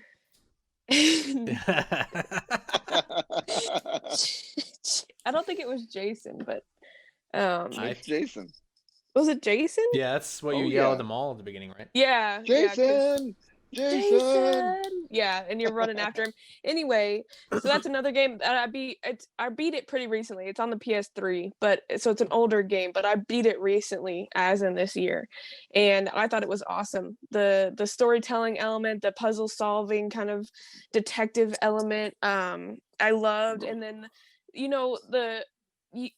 don't know who did it. It's like a whodunit mystery, kind of like you're trying to figure it out. Who done did it exactly, and you don't know. And I like games that have multiple endings, and this is one that has multiple endings. Everybody can die, everybody can live. I've got a game for you. So that one, Shadow the Hedgehog. Shut up. Kind of like this one's more like Until Dawn. But it's really good. If you haven't played it, it's definitely worth going back to the PS3 era to play it because of the storytelling element. I guess that puts me up next. Yep. Real quick, to continue off my Shadow the Hedgehog, there's 16 different endings and none of them fucking matter. So we're on number 5, correct? Yes. Mm-hmm. So my number 5 is Dragon Ball Z Budokai 3 for the PlayStation 2 specifically. And I'll go into specifics because when they remastered it for Xbox 360, they found out that the guy who was doing the music for it, he was hardcore copywriting like major songs. Yeah. And it explains why I love the music on the PS2 version so much more, because it had like Iron Man from like Black Sabbath and an Earth, Wind and Fire song. Like the music was just so damn good. But if you go back and listen to those songs that they specifically cite, you're like, wow, this dude was not even trying to hide it. But but Dragon Ball Z Budokai 3 on PS2 was like the perfect Dragon Ball Z fighting game, at least up until Fighter. I mean, Fighter Z is great, but it's not an open world fighter. It's just a fighter. Yeah, that's like a tournament based, like exactly. That's like your Street Fighter 2 kind of competition based. Yeah, one that I'll never ever be good at. And neither will I, but I'll play it for fun. I couldn't. But no, Dragon Ball Z Budokai 3 on the PS2 was like, so many arguments got settled between my brothers and I on Budokai 3. And that's not the only game things got settled on. And everyone knows if you win a fight in Dragon Ball Z, you're right. No, it was usually for like who did chores. Okay, that's fair enough. And needless to say, I had the breakthrough move on Goku, so I could do the fucking the move where the dragon like eats the opponent, and Wrath of the Dragon. Super Dragon Fist, I think is what it was called. Yeah, Super Dragon Fist. Yep. That move only existed in a movie, which was the very last Dragon Ball Z movie they ever made. Yeah. And I remember exactly. You would get that finisher when you were Super Saiyan 3 Goku. Yep. You had to be either Super Saiyan or higher. Yep. Really? Yeah. Because if you did it as Goku, as like just Kaioken Goku, you would get the Super Spirit Bomb. Yeah. Anyway, Matt, number 5. Yep. Okay. So yeah, number 5 for me. Another recent game, but I wanted to put 2 games on this slot, and I will now. But that would be Red Dead Redemption and Red Dead Redemption 2, since we can do that now. Could not get into those. Well, you suck. I don't know what else to say. I liked 1 a lot, but 2 I didn't really get into. It's not your turn. Sorry. I love the Western genre. I think it's awesome. There's nowhere near enough Western games. The story in both of these are they're tragic hero tales of redemption, and they're just so good. The open world is amazing. They what? Why are you laughing? I just like Jake's face. You said the tragic tales of redemption. I was like, all right, Chris's turn. It just makes me laugh. No, Chris's they were good. Turn. I like that. I liked your Red Dead. It doesn't matter. It needs to get wrapped up though, so it's fine. We need to hurry. For me, everyone that's ever listened to this game has played them. Yeah, I was gonna get it, but okay, go for it. The Legend of Zelda: Link's Awakening. For me, and it's just got amazing. I think I touched on this before. It's got amazing music. I like how it's simple, but it's fucking challenging. And the dungeons have multiple levels. There's a lot of shit to do. And I've never played the remake. I've only played the original. You should play it. But I like how in the remake, in the original, you can steal from the store by running around the shopkeeper and then exiting before he turns around and faces the exit. And then if you do that, for the rest of the game, your character's name is changed to the word thief. So they refer to you as thief from that point forward. Oh, that's pretty cool. Fun fact. That is cool. I didn't know that. Line of detail. And when you walk into the building the next time, he strikes you with a bolt of lightning and kills you, no matter what. Nice. That's pretty awesome. All right, Cheyenne, number 4, go. My number 4 is Witcher 3. I know we probably talked about it a lot. And we probably will talk about it a lot, but it's got a great story. It's open world. It's a lot of fun. Roach is a great name for a horse, and that's my number 4. No argument there. All right, Jake, number 4. Number 4 for me, and y'all are gonna be surprised, is Kingdom Hearts, specifically 2.5 Final Mix. Not surprised. Well, after the story from last podcast, I'm not surprised. I guess that's fair. Yeah, that's honestly why it was at 4, is because it has traumatic memories attached to it, but I still love the game. I've finally beaten it on proud mode, which is like the hard difficulty, and next up is to do critical mode, where you don't level up at all and you don't get to do anything like to advance your character. What? That's a thing? Nope. So, oh yeah, critical mode is no joke. So that's my number 4. Yeah, Chris, that's like playing Dark Souls level 1 the whole game. Basically, you don't level up at all. God damn, you got to be a fucking glutton for punishment to do that. So my number 4, it is a game that has been mentioned previously. That's Batman Arkham City. I really wanted this to be number 3, but the thing about this game that really got me was the gameplay was great. The open world was amazing. The story is also great. It's like comic book level story in terms of quality and how in depth it is. And the twist at the end of the game is one of the greatest video game twists I've ever seen. I'm thinking about the same twist you are. I would certainly hope so, since this is on your list. Yeah, I think so. But it was a game that at the time I loved so much that I took it to Chris's house and I forced him to play it overnight. You came over to my house while I was still recovering. And yes, I remember. Yeah, I remember. And this was the first game that I ever was like that I ever wanted 100%. And fuck the Riddler. Oh my god! I did it, and it's probably my favorite Batman thing in existence besides The Dark Knight. Like behind that. In terms of any kind of Batman media, it's so fucking amazing. One of the best games I've ever played. Obviously. All right. Number 3. All right, and then with this, we are going to actually be giving a little more of a detailed explanation on these. So I think we did that. Yeah. Well, go. There's no. You can take as long as you want. It. But if you don't want to overdo it, go for it. I'll have to do it on at least 2 of these. But so my number 3 is The Witcher 3. And what I really like, what I love about that game is its complexity. The combat is approachable. It's difficult initially, kind of like if you're playing it on any difficulty above the easiest one, you're going to get your shit stomped on a couple times. at least. Oh yeah, good to know. But I like basically my latest playthrough. What I've really been enjoying about it, it's been my most enjoyable playthrough, has been just doing the side quests and just being an absolute asshole and just taking everything that I want, not giving a shit, not trying to be a good guy, just basically what's best for Geralt is what's best for me. That pains me. And I love that.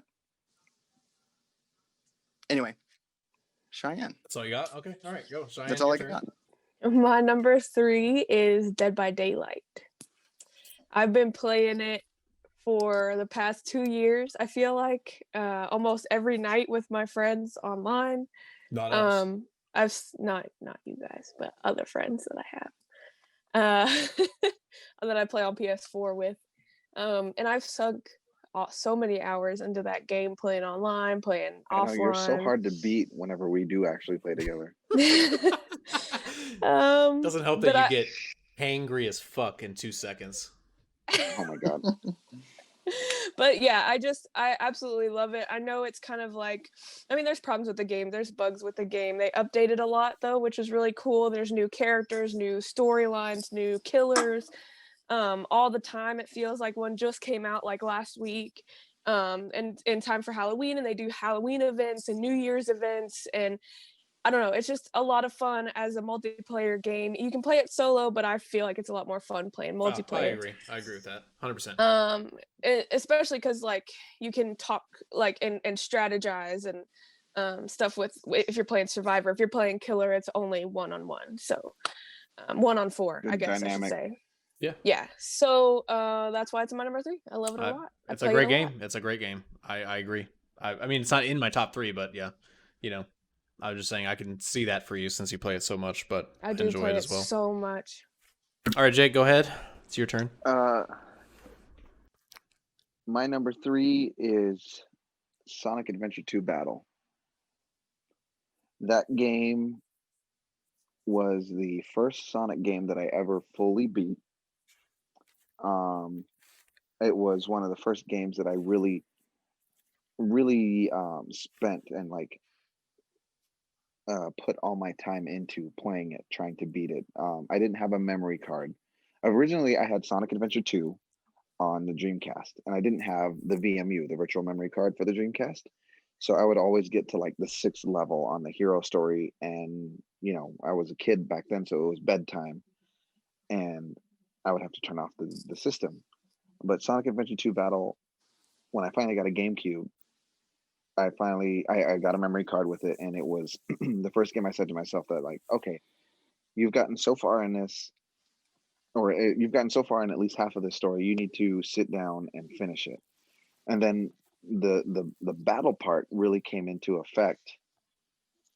I mean, I've probably beaten battle at least 10 times because thanks to my younger brothers, they have deleted my save files several times because they couldn't read and they just wanted to play the game. But like Dragon Ball Z Budokai 3, once my brothers got older and knew how games worked and they were a little bit more experienced and versed in playing those games really became like, hey, who's washing the dishes tonight? Let's fucking Sonic Adventure 2 Battle tonight, right now. Let's go. Whoever wins this race on the 2-player mode, they're washing they don't have to wash the dishes. What a classic older brother move. Hey guys, play a game I've mastered to decide who gets to do the dishes. I mean, it worked. I never had to wash the dishes. So, oh man, and then having it released on Xbox for like what is it, their arcade or whatever, it became just super nostalgic. I've never 100%ed it. I can never rank all the levels. It hurts me that I haven't and gotten the secret Green Hill Zone. But Sonic Adventure 2, Sonic Adventure 2 Battle is like one of my top favorites all time. It'll always be. It's probably my opinion, it's the best 3D Sonic game out there. Would you say that would be number 3 on your list? Yeah, definitely. Okay. All right. Matt? All right, so my number 3.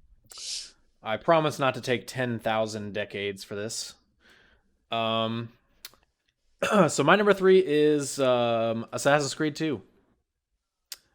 This That made my game, honorable mentions. this It game, just missed the list. Oh my god. this game was You're dead to so. me. When this game came out, it was definitely my favorite game that I had ever played. I mean, the story in this game, this probably has one of the best video game protagonists that has ever been in a game, ever. Ezio. Ezio Out the door. was so good, so charismatic when he needed to be, serious when he needed to be. But the best thing about this game, for me, all the characters in this game are great. The setting also absolutely amazing. Being able to explore Renaissance era Italy, in Florence, and going to Rome at the end of the game, and also in spending a good amount of time in Venice. It was so awesome. Like, because I've never been able to see stuff like that, and at the time it was by far the best, probably one of the best looking games at the time, and it did a really good job of putting you in that era. The story, again, fantastic. Being on that journey from 16-year-old Ezio to like mid 30s Ezio near the end of the game, because I don't know if you realize this, but that's how long the timeline goes. Like, his quest for vengeance during that game goes till he's, I believe, just over 30 years old.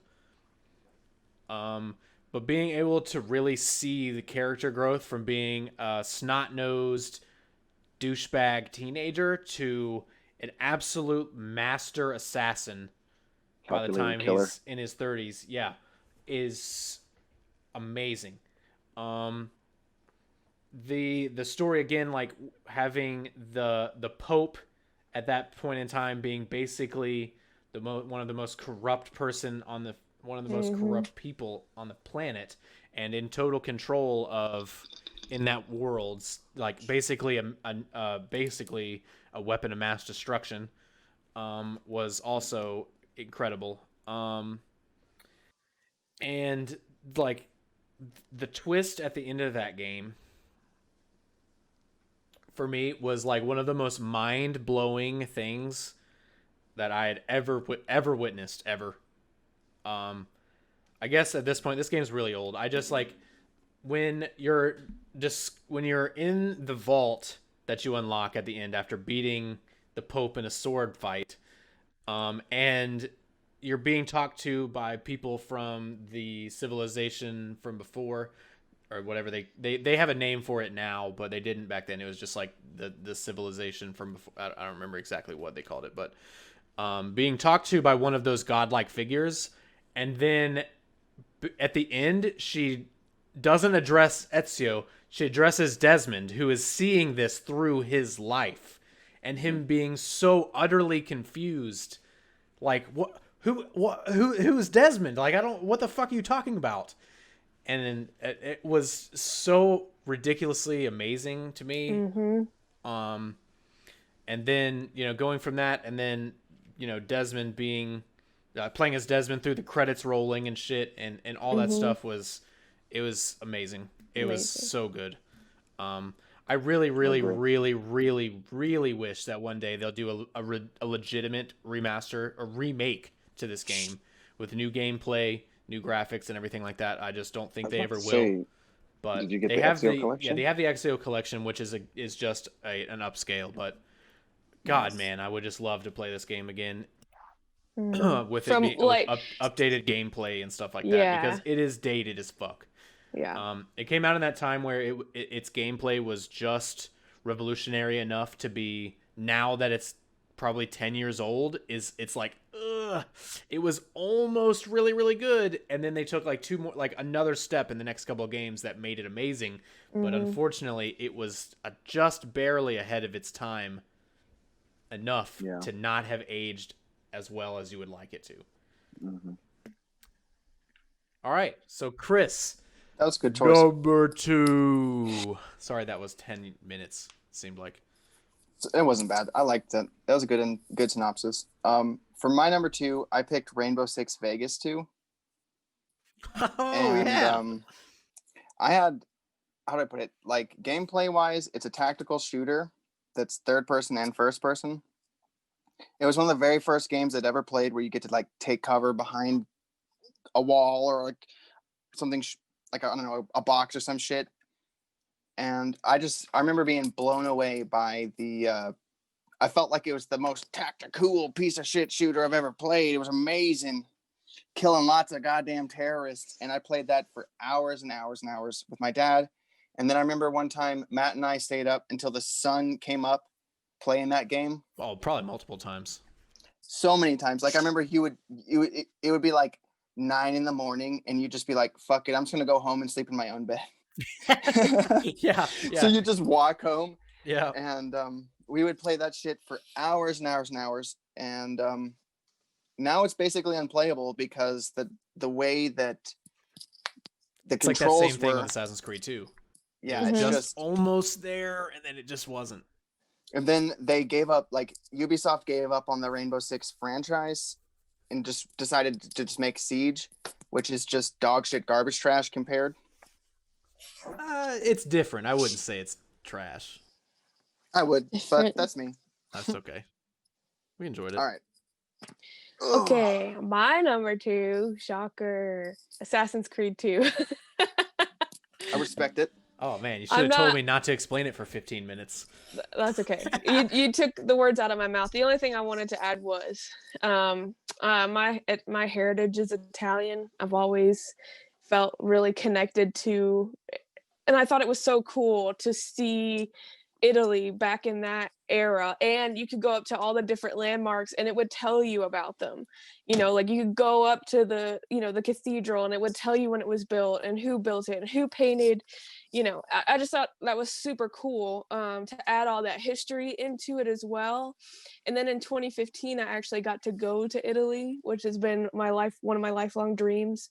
And I got to see the Colosseum in real life after having seen it in the game, and I cried.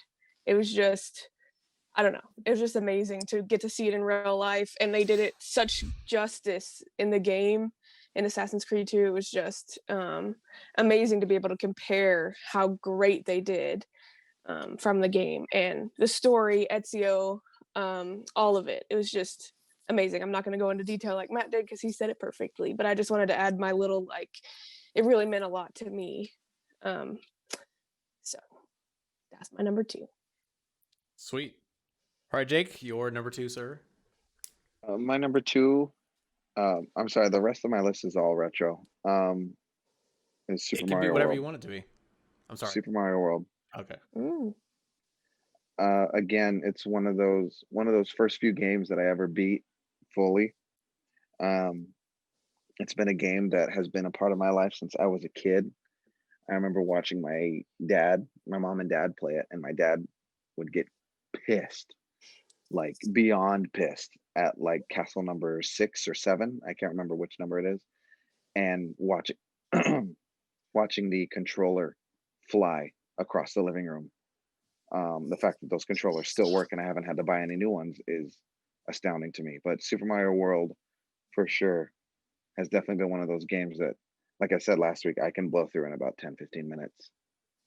If I'm on top of my game, I can blow through it really fast. Nice. So is that now my turn? Yep. All right.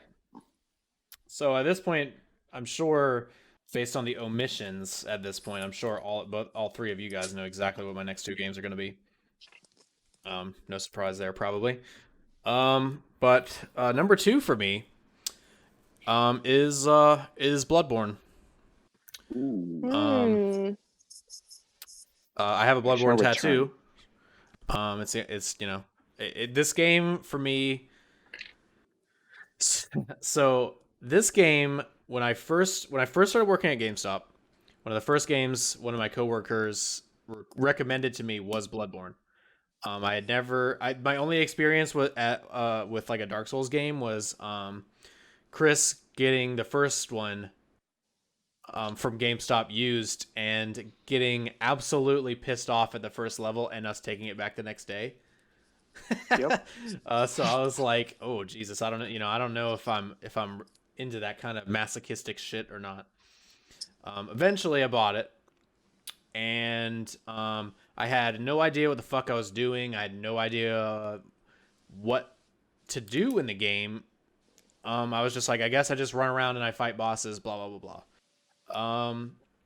So the first time I played the game, I got to a certain boss about a quarter of the way through the game, and I just got stuck. And I got emphatically destroyed by it over and over again, and I didn't have any idea why, but there is a weapon upgrading mechanic in the game that is very, very important, and I had sold my most upgraded weapon at the point. But anyway, so I got stuck on that boss. I probably didn't play it for a year or so. I would say probably a year. And then I was like, you know what? Fuck it. I'm going to pick this game back up because I still had it. I was like, I'll get around to playing it. I'll get around to playing it again. And so I picked it back up again. And I was determined to beat it this time because I had looked up how to actually play the game. So I knew what weapons to use. Like, I knew how to upgrade them and stuff like that. But I played the absolute shit out of this game. This was the first game that I ever decided I wanted to platinum. I did eventually platinum it. But the reason why this game is so good to me is, first of all, the gameplay. The gameplay is incredibly unforgiving and incredibly difficult. And it is unapologetically that way. Like, it doesn't give a fuck. Like if you suck, you fucking suck. Unfortunately. But the reason why Dark Souls has never been able to stick for me where this game has, and it's so high up on the list, is because it pays to be aggressive in this game. Like, there's a mechanic in this game that I think is really cool. Like, when you take damage, if you are fast enough and you can hit the bosses quick enough, you can regain that health back. So it pays to be more aggressive versus being super passive. Like, the masterful gameplay of this game is just, it's immense. I can't even continue. I don't have time to explain it.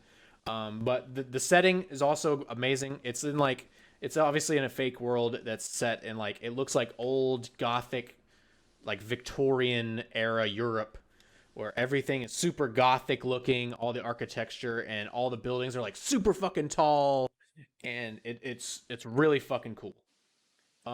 The lore behind this game also is so, I could literally talk about it for like 10 hours. But this game could be anything you want it to be in terms of like surface level, I'm gonna run out here and kill some motherfuckers, or it can be a Lovecraft story. Like, but it's so under the surface that unless you're really, really paying attention, you don't really pick these things up. It's not in your face. You just, you have to read like the lore and all the items and stuff like that. But it starts off like you're just going and you're killing a bunch of beasts and stuff, and then it gets really cosmic and really freaky and weird in the second half of the game. And it has probably one of my favorite concepts of a game mechanic standpoint. And in this game, there is you can use it as a currency, but it's a mechanic that it's called insight, which is such a big thing in terms of like the lore in this game and the lore in like Lovecrafty stuff. Like as you gain insight, let me go back. I'm sorry, I misspoke. To gain insight, you have to discover bosses and kill bosses. And as you do that in the game, it actually reveals more of what in the game is called the Eldritch Truth, which is what is actually happening in the game. So you will literally see more things that you couldn't see without the insight. So again, it's one of those things where you could play the entire game and use up all the insight and not see all these extra little things that you wouldn't get to see. Like in terms of enemies, enemies will become visible to you. There's things in the background that become visible to you. Enemies' visual appearances change as you gain more insight, to where like in the lore, because in Lovecraft stuff, like you can't, like you have to, It doesn't matter. You know what? It's fine. I don't want to take up that much more time. So that's it. That's fine. Bloodborne's my number 2. I'm gonna literally go on for another 30 minutes. So, all right. Number 1. Number 1. Drum roll. All right. Drum roll, please. All right. Go, Chris. Number 1. Number 1 was not easy to choose for me, but I picked Dead Space, the first one, because it really started me off on the genre of horror games in general, and it's really dark. It's really claustrophobic and narrow in scope. You're really, when you've played it the first time, you just fucking feel helpless as fuck. Like monsters come out and you're like, boom, boom, boom, boom, and you blow their leg off and it's still coming at you. You shoot its head off, it's still coming at you. You got to dismember that bitch. And when in doubt, stomp it out. When in doubt, stomp it out, and that's a thing in Dead Space. And it really just got me to where I learned how to play horror genre games in general. Like that was the formula. Like when you're like, oh fuck, I don't want to go in that room. Anybody else would be like, nope, I'm not doing it. Matt especially be like, nope, I'm not gonna go in there. Yep, whereas I'm like, no, I'm done. I'll go in there. Fuck that's it. Why I didn't happens. beat it. That's why I never beat it. And it's like with great risk comes great reward, and that game really, really does that. And it really just, I don't know. It's fucking awesome. There were so many other games that I thought Bloodborne would make my list too, but because I'm a dark soulsy, Lovecraft loving motherfucker, but unfortunately it's an honorable mention. I really thought that Outlast would have been on your list. Outlast itself is an honorable mention also. Okay, all right, fair enough. All right, Jake. No, Cheyenne. Who goes next? I don't remember. Cheyenne. Okay, Cheyenne. Okay, so this one also kind of hard to pick, but also not, because it's been with me like throughout my whole life, my gaming career, my gaming career. I don't know what you want to call it. My ever since I started playing games, this one has been on it. I found it when my neighbors had it when I lived in Kentucky, and they had it on the PlayStation 1. It's called Harvest Moon. I don't know if you've ever heard of it, but of course. I just happened to have heard of that game. You like that game, Cheyenne? I didn't know. Anyway, so I found this is the original PlayStation 1, the first one that I played, and I found it. I love collecting old games, which we talked about last time. But Harvest Moon, it's basically just a farming simulator, but it goes so much deeper into story. You have this whole town that you're trying to care for. In some of the games, like in the PlayStation 2 game, you're trying to save your homeland, like you're trying to save your town. Like they all have kind of different stories. This one actually came in today. I found Harvest Moon 64. It's one of the first releases for it. I also have Harvest Moon for the Game Boy Color. I love this. Hey, audio listeners, she's showing us every case to every Harvest Moon game ever made. And then just in case we doubted her devotion. I know when we talked about how we kind of came up. You talked about like going and renting games from like Blockbuster or Family Movie or whatever. Well, this is one that I rented all the time, the GameCube Harvest Moon, It's a Wonderful Life. And I rented it over and over and over again until I finally got it. And then later they came out with the girl version, so I have that too. She had it ready in her left hand. And then they came out with several DS games. Jesus, I didn't want to bring down all the DS cases that I have, but I have lots of DS games from it. They have Wii games for it, and finally, I also follow the creators of the game. A couple years ago, the original creators of Harvest Moon left Natsumi, and they created a different set of games, but it's just like Harvest Moon, but they had to release it under a different name called Story of Seasons, which is this. And they're still releasing these, and you can get them, and they're readily available for everybody to play because they're great. And they, each one has kind of its own different story. Like you're trying to save your homeland, or you're trying to, rebuild the town, and kind of like Stardew Valley. Also, they all kind of have the same kind of feel. But anyway, that's my favorite game. How many do you have? I have like 20. I love that. 20? Yeah, there's a lot that came out on the DS. How many have you beat? I thought Jake was a fucking Sonic nerd. Holy fuck! How many of them have you beat? Several of them. At least one or two. At least one or two, yeah. You have a lot of work to do, Cheyenne. I know.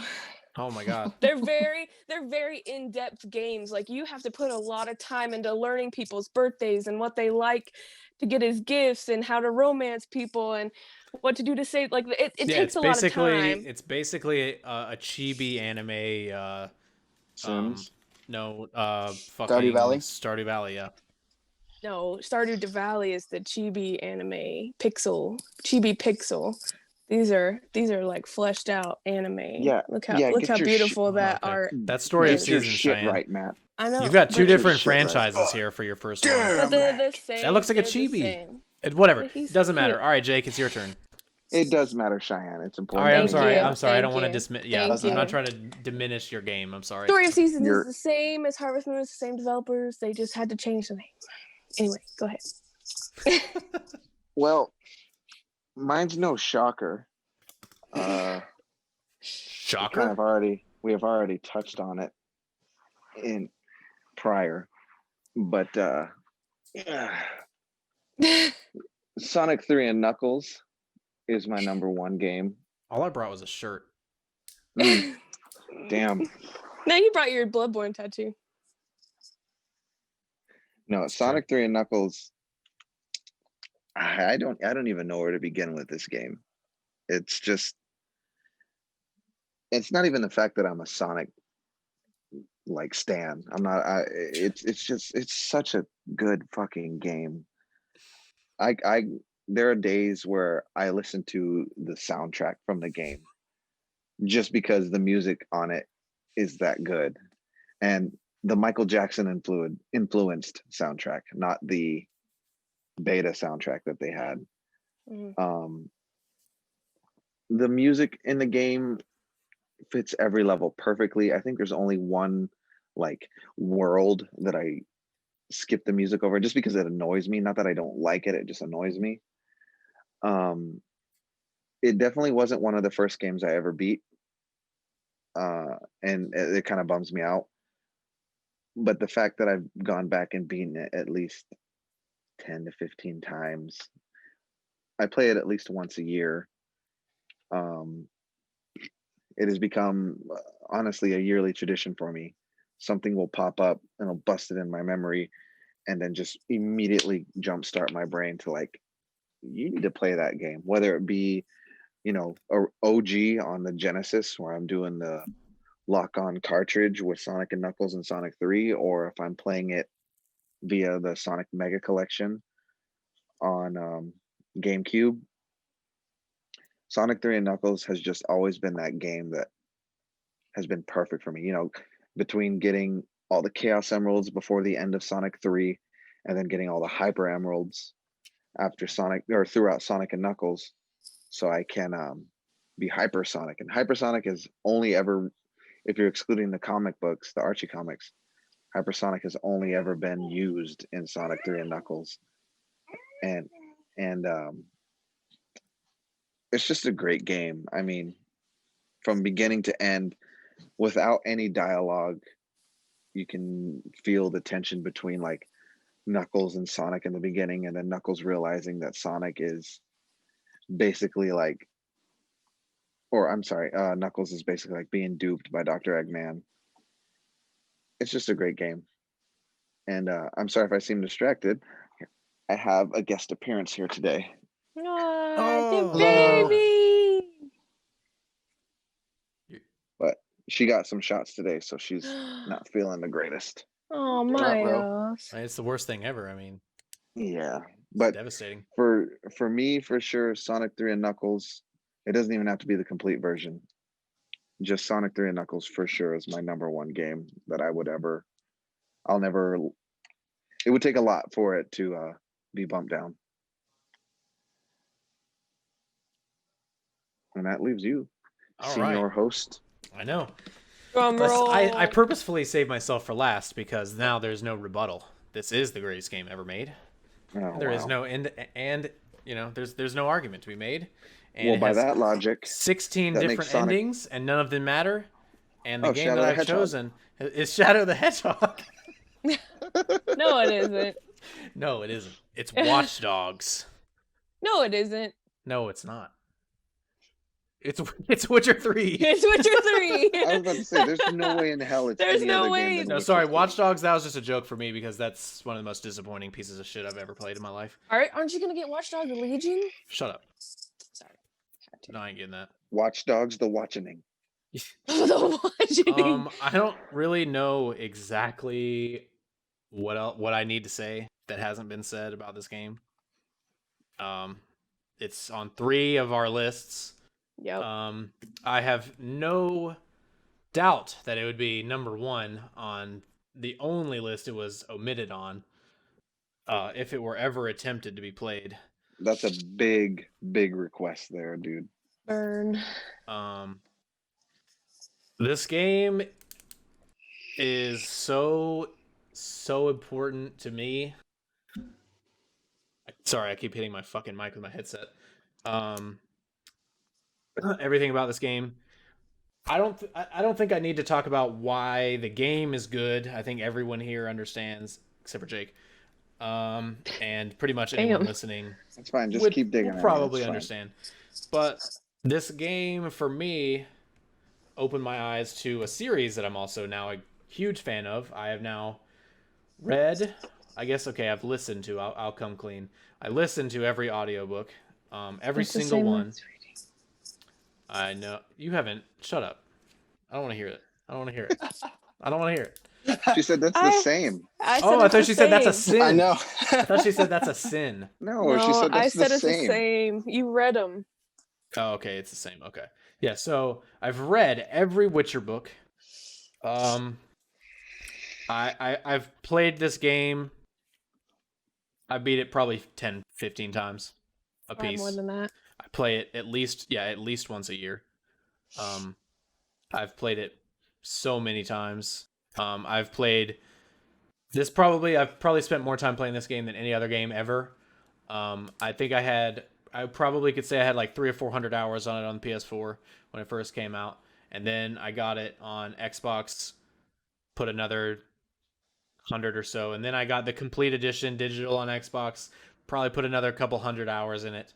I have it on Steam now, which I'm in the middle of a playthrough right now. I've probably played close to 700 to 800 hours of this game. Easily. 525,600 minutes. That's how many minutes are in a year. Wow. You remember that from Rent? Yeah. Oh yeah, I love Rent. Anyway. Yeah, this game, I've done every single side quest in this game. I've done everything except for 100% it in terms of achievements and stuff, but that's because the achievements in this game are bullshit. To be fair, honestly.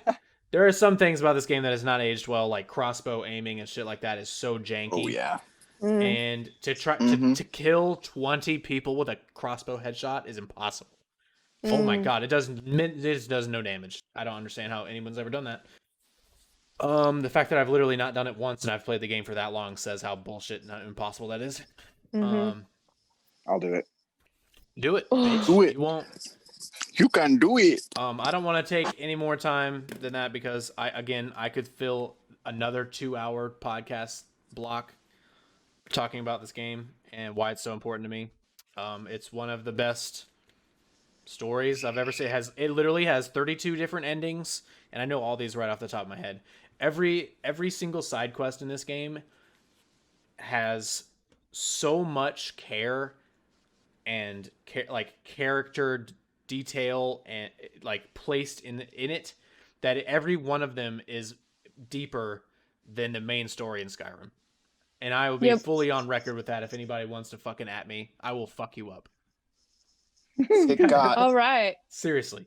All the side quests. Like, there's so many things to, like, oh my god. I could go on forever, but I mean, everything about this game's already been said. So I think that's our game. That's our top 10 game list. It took probably about 45 minutes to get through. Yeah. Can I just say that I'm proud that none of us had Minecraft on our list? Yeah. Snaps for us. I'm not surprised. I'm not surprised. I'm not surprised. We're what you call expert gamers.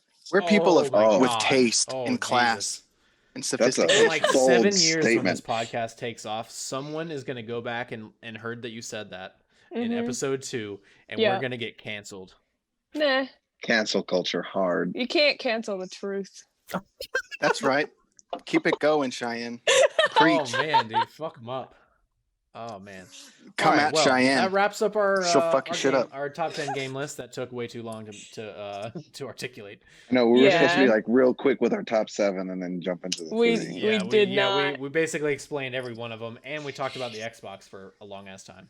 That's because we love all of these things. Yeah, it's true. It's true. Expert should we save our? We're doing it. No? We're doing it. All right. No, it'll be fast. Let's it'll save be fast. Let's it'll save be fast.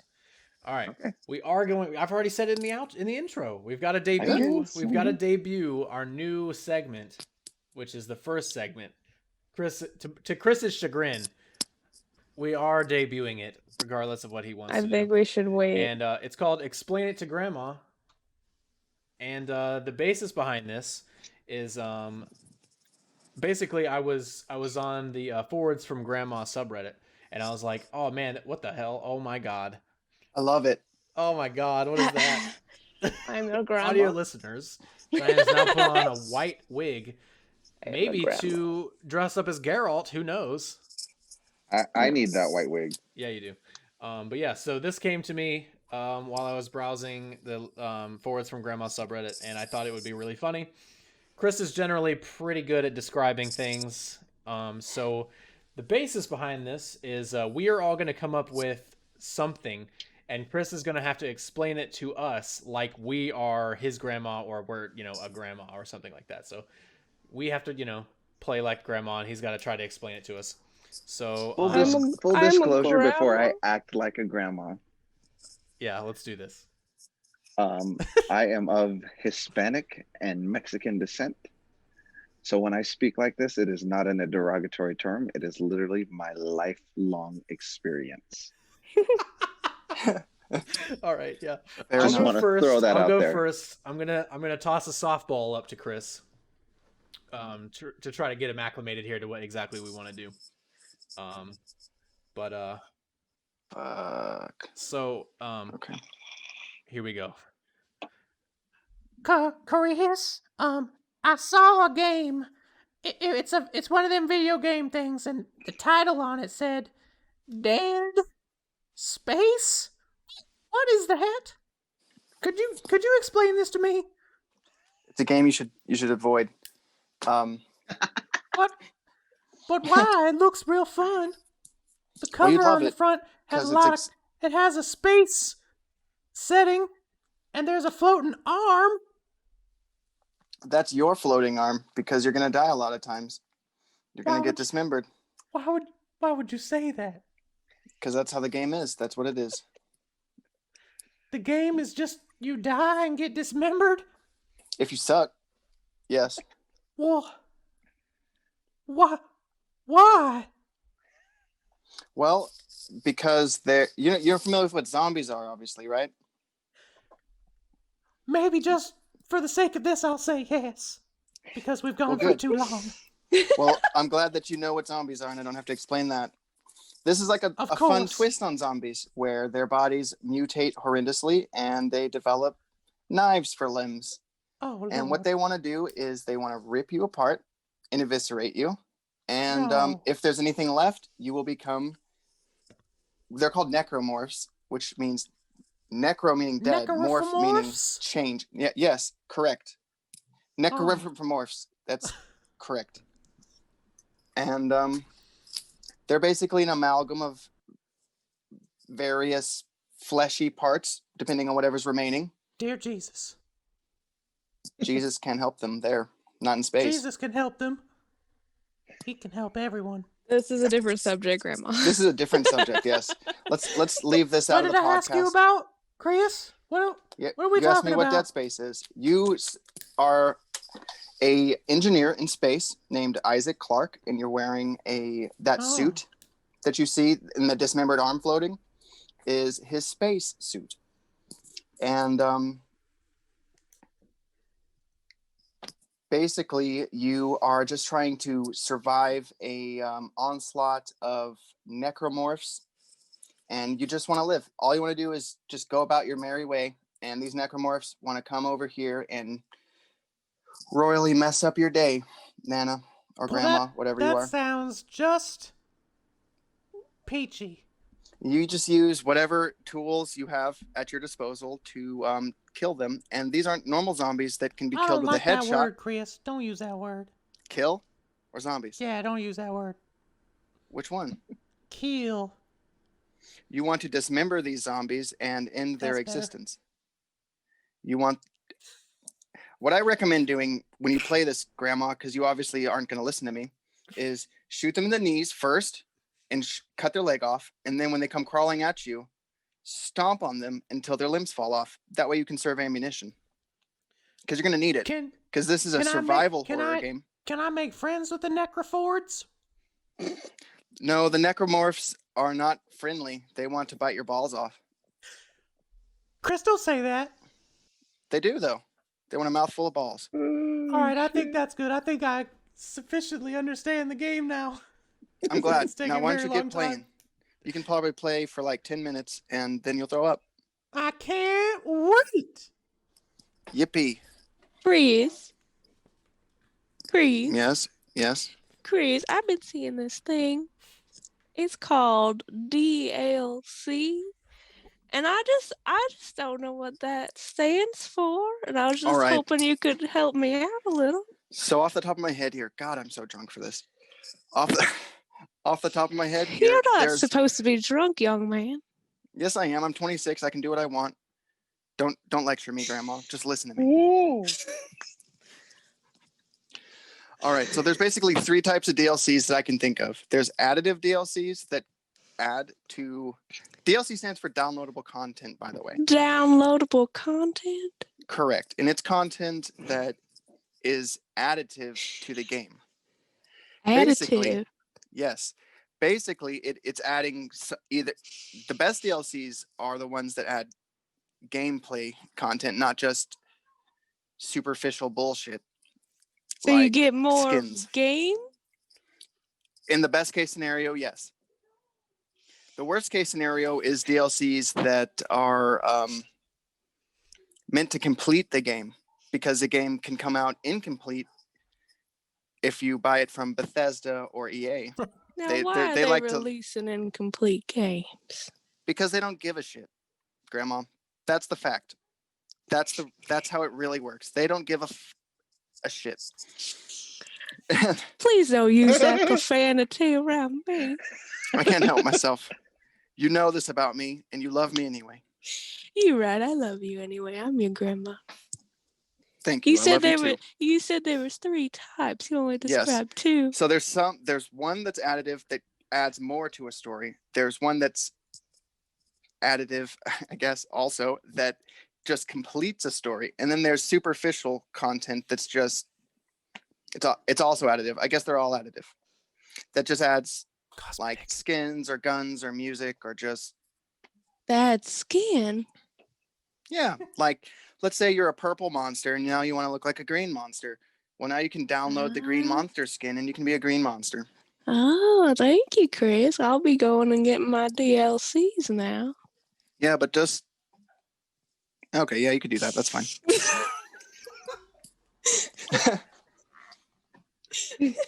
Hey, Señor Christopher. Mío. Yes, Nana. Sí, Nana. Yo tengo una pregunta. I have a question for you. Yes, Nana. What's your question? I see on the TV this commercial for a game called Avengers. Pero ¿quién es? Who is this Iron Man? Iron Man, who is he? He is Robert Downey Jr. in a. I love him. He be in the movie. He be in the movie. Sherlock Holmes. See? See. Yes, that is Robert Downey Jr. Yeah. I'm muy guapo. Pero, what is this Iron Man? He is like Batman with more money and technology. More money than Batman? Yes. Do you know who Batman is? Yeah, see. He's not Marvel though. He won't be in the Avengers, unfortunately. He's DC. DC? DC. Where? Washington DC, yes. Like where Senor Trump lives? No. Nana. No. We can't talk politics here, Nana. Where? I'm sorry. This is a politic-free zone. Politic-free.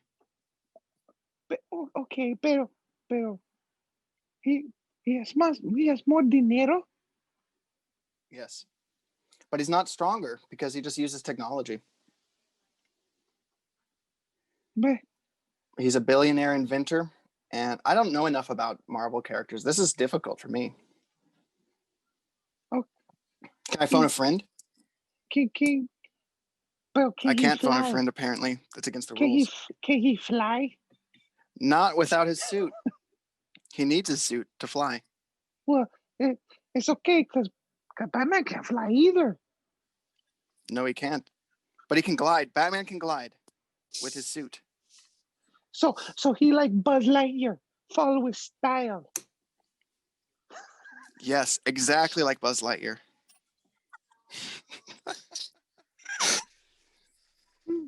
Yes, exactly like. Yes, that's perfect, Nana. You are astute. Did he make his own suit? His own suit that he wear? He had to. No one else could bother doing that. It had to be him. He probably get his things at Home Depot. He didn't get them at Home Depot. He got them at Lowe's. I wonder if he knows. Consuela. She said tacos at Home Depot. He doesn't know Consuela. All right, that's good. But he does know Billy Mays. That's good. Oh my god. That was hard. That was hard. Actually, it wasn't that bad. It was too fucking much. Again, right, full dying. disclosure, I am Hispanic of Mexican descent. So he's allowed to. I am 75% Mexican. You're not being disrespectful. Oh man. And you're 100%. I am literally bringing up my own grandmother. On that note, that's gonna do it for the show tonight. We went really, really long today. Yeah, we did. We normally in the future want to keep it to be about an hour. Shut up, an hour and a half or so. This is We're just excited about 2 hours about and video 10 games. minutes. We're just excited about our games. Yeah, our favorite games. Okay. I think in the future we're gonna figure out what exactly the next topic is for next week, and we'll tease it. But we weren't able to get together this week and decide, so we'll have it for you next week. Something random. I have no idea what it'll be right now. Surprise. Yeah, wow. It'll be a surprise. Guess what you'll have to do? You'll have to tune in next week to find out what it is. Oh, there it is. Tune in next There time it is. on the next episode of Nerdy as Hell. All right, but before we end real quick, we're just going to ask you that you rate and subscribe on whatever platform you're listening on. We also anywhere you can find podcasts. Yes, anywhere you can find podcasts. We also ask if you want to watch us record live, if you're watching this on YouTube or if you're listening to it, the audio recording. We are live on Twitch TV every Monday night between 8 and 9 o'clock on Twitch TV/Bearing Down on Ya. Sorry. And most importantly, if you've enjoyed the podcast, please recommend us to at least one person this week. And follow us on Twitter at Nerdy as Hell Pod, so you get all the podcast updates and stuff like that. And yeah, that's it for us. So everybody have a great week, and remember to stay unapologetically nerdy And goodbye, everybody. God bless Bye. you. We love you. And God bless America. All right, everybody. See you guys next week. Goodbye, everyone. Especially Cheyenne. Bye, creeps. All right. Now I'm going to go to the restroom. You've applied the pressure.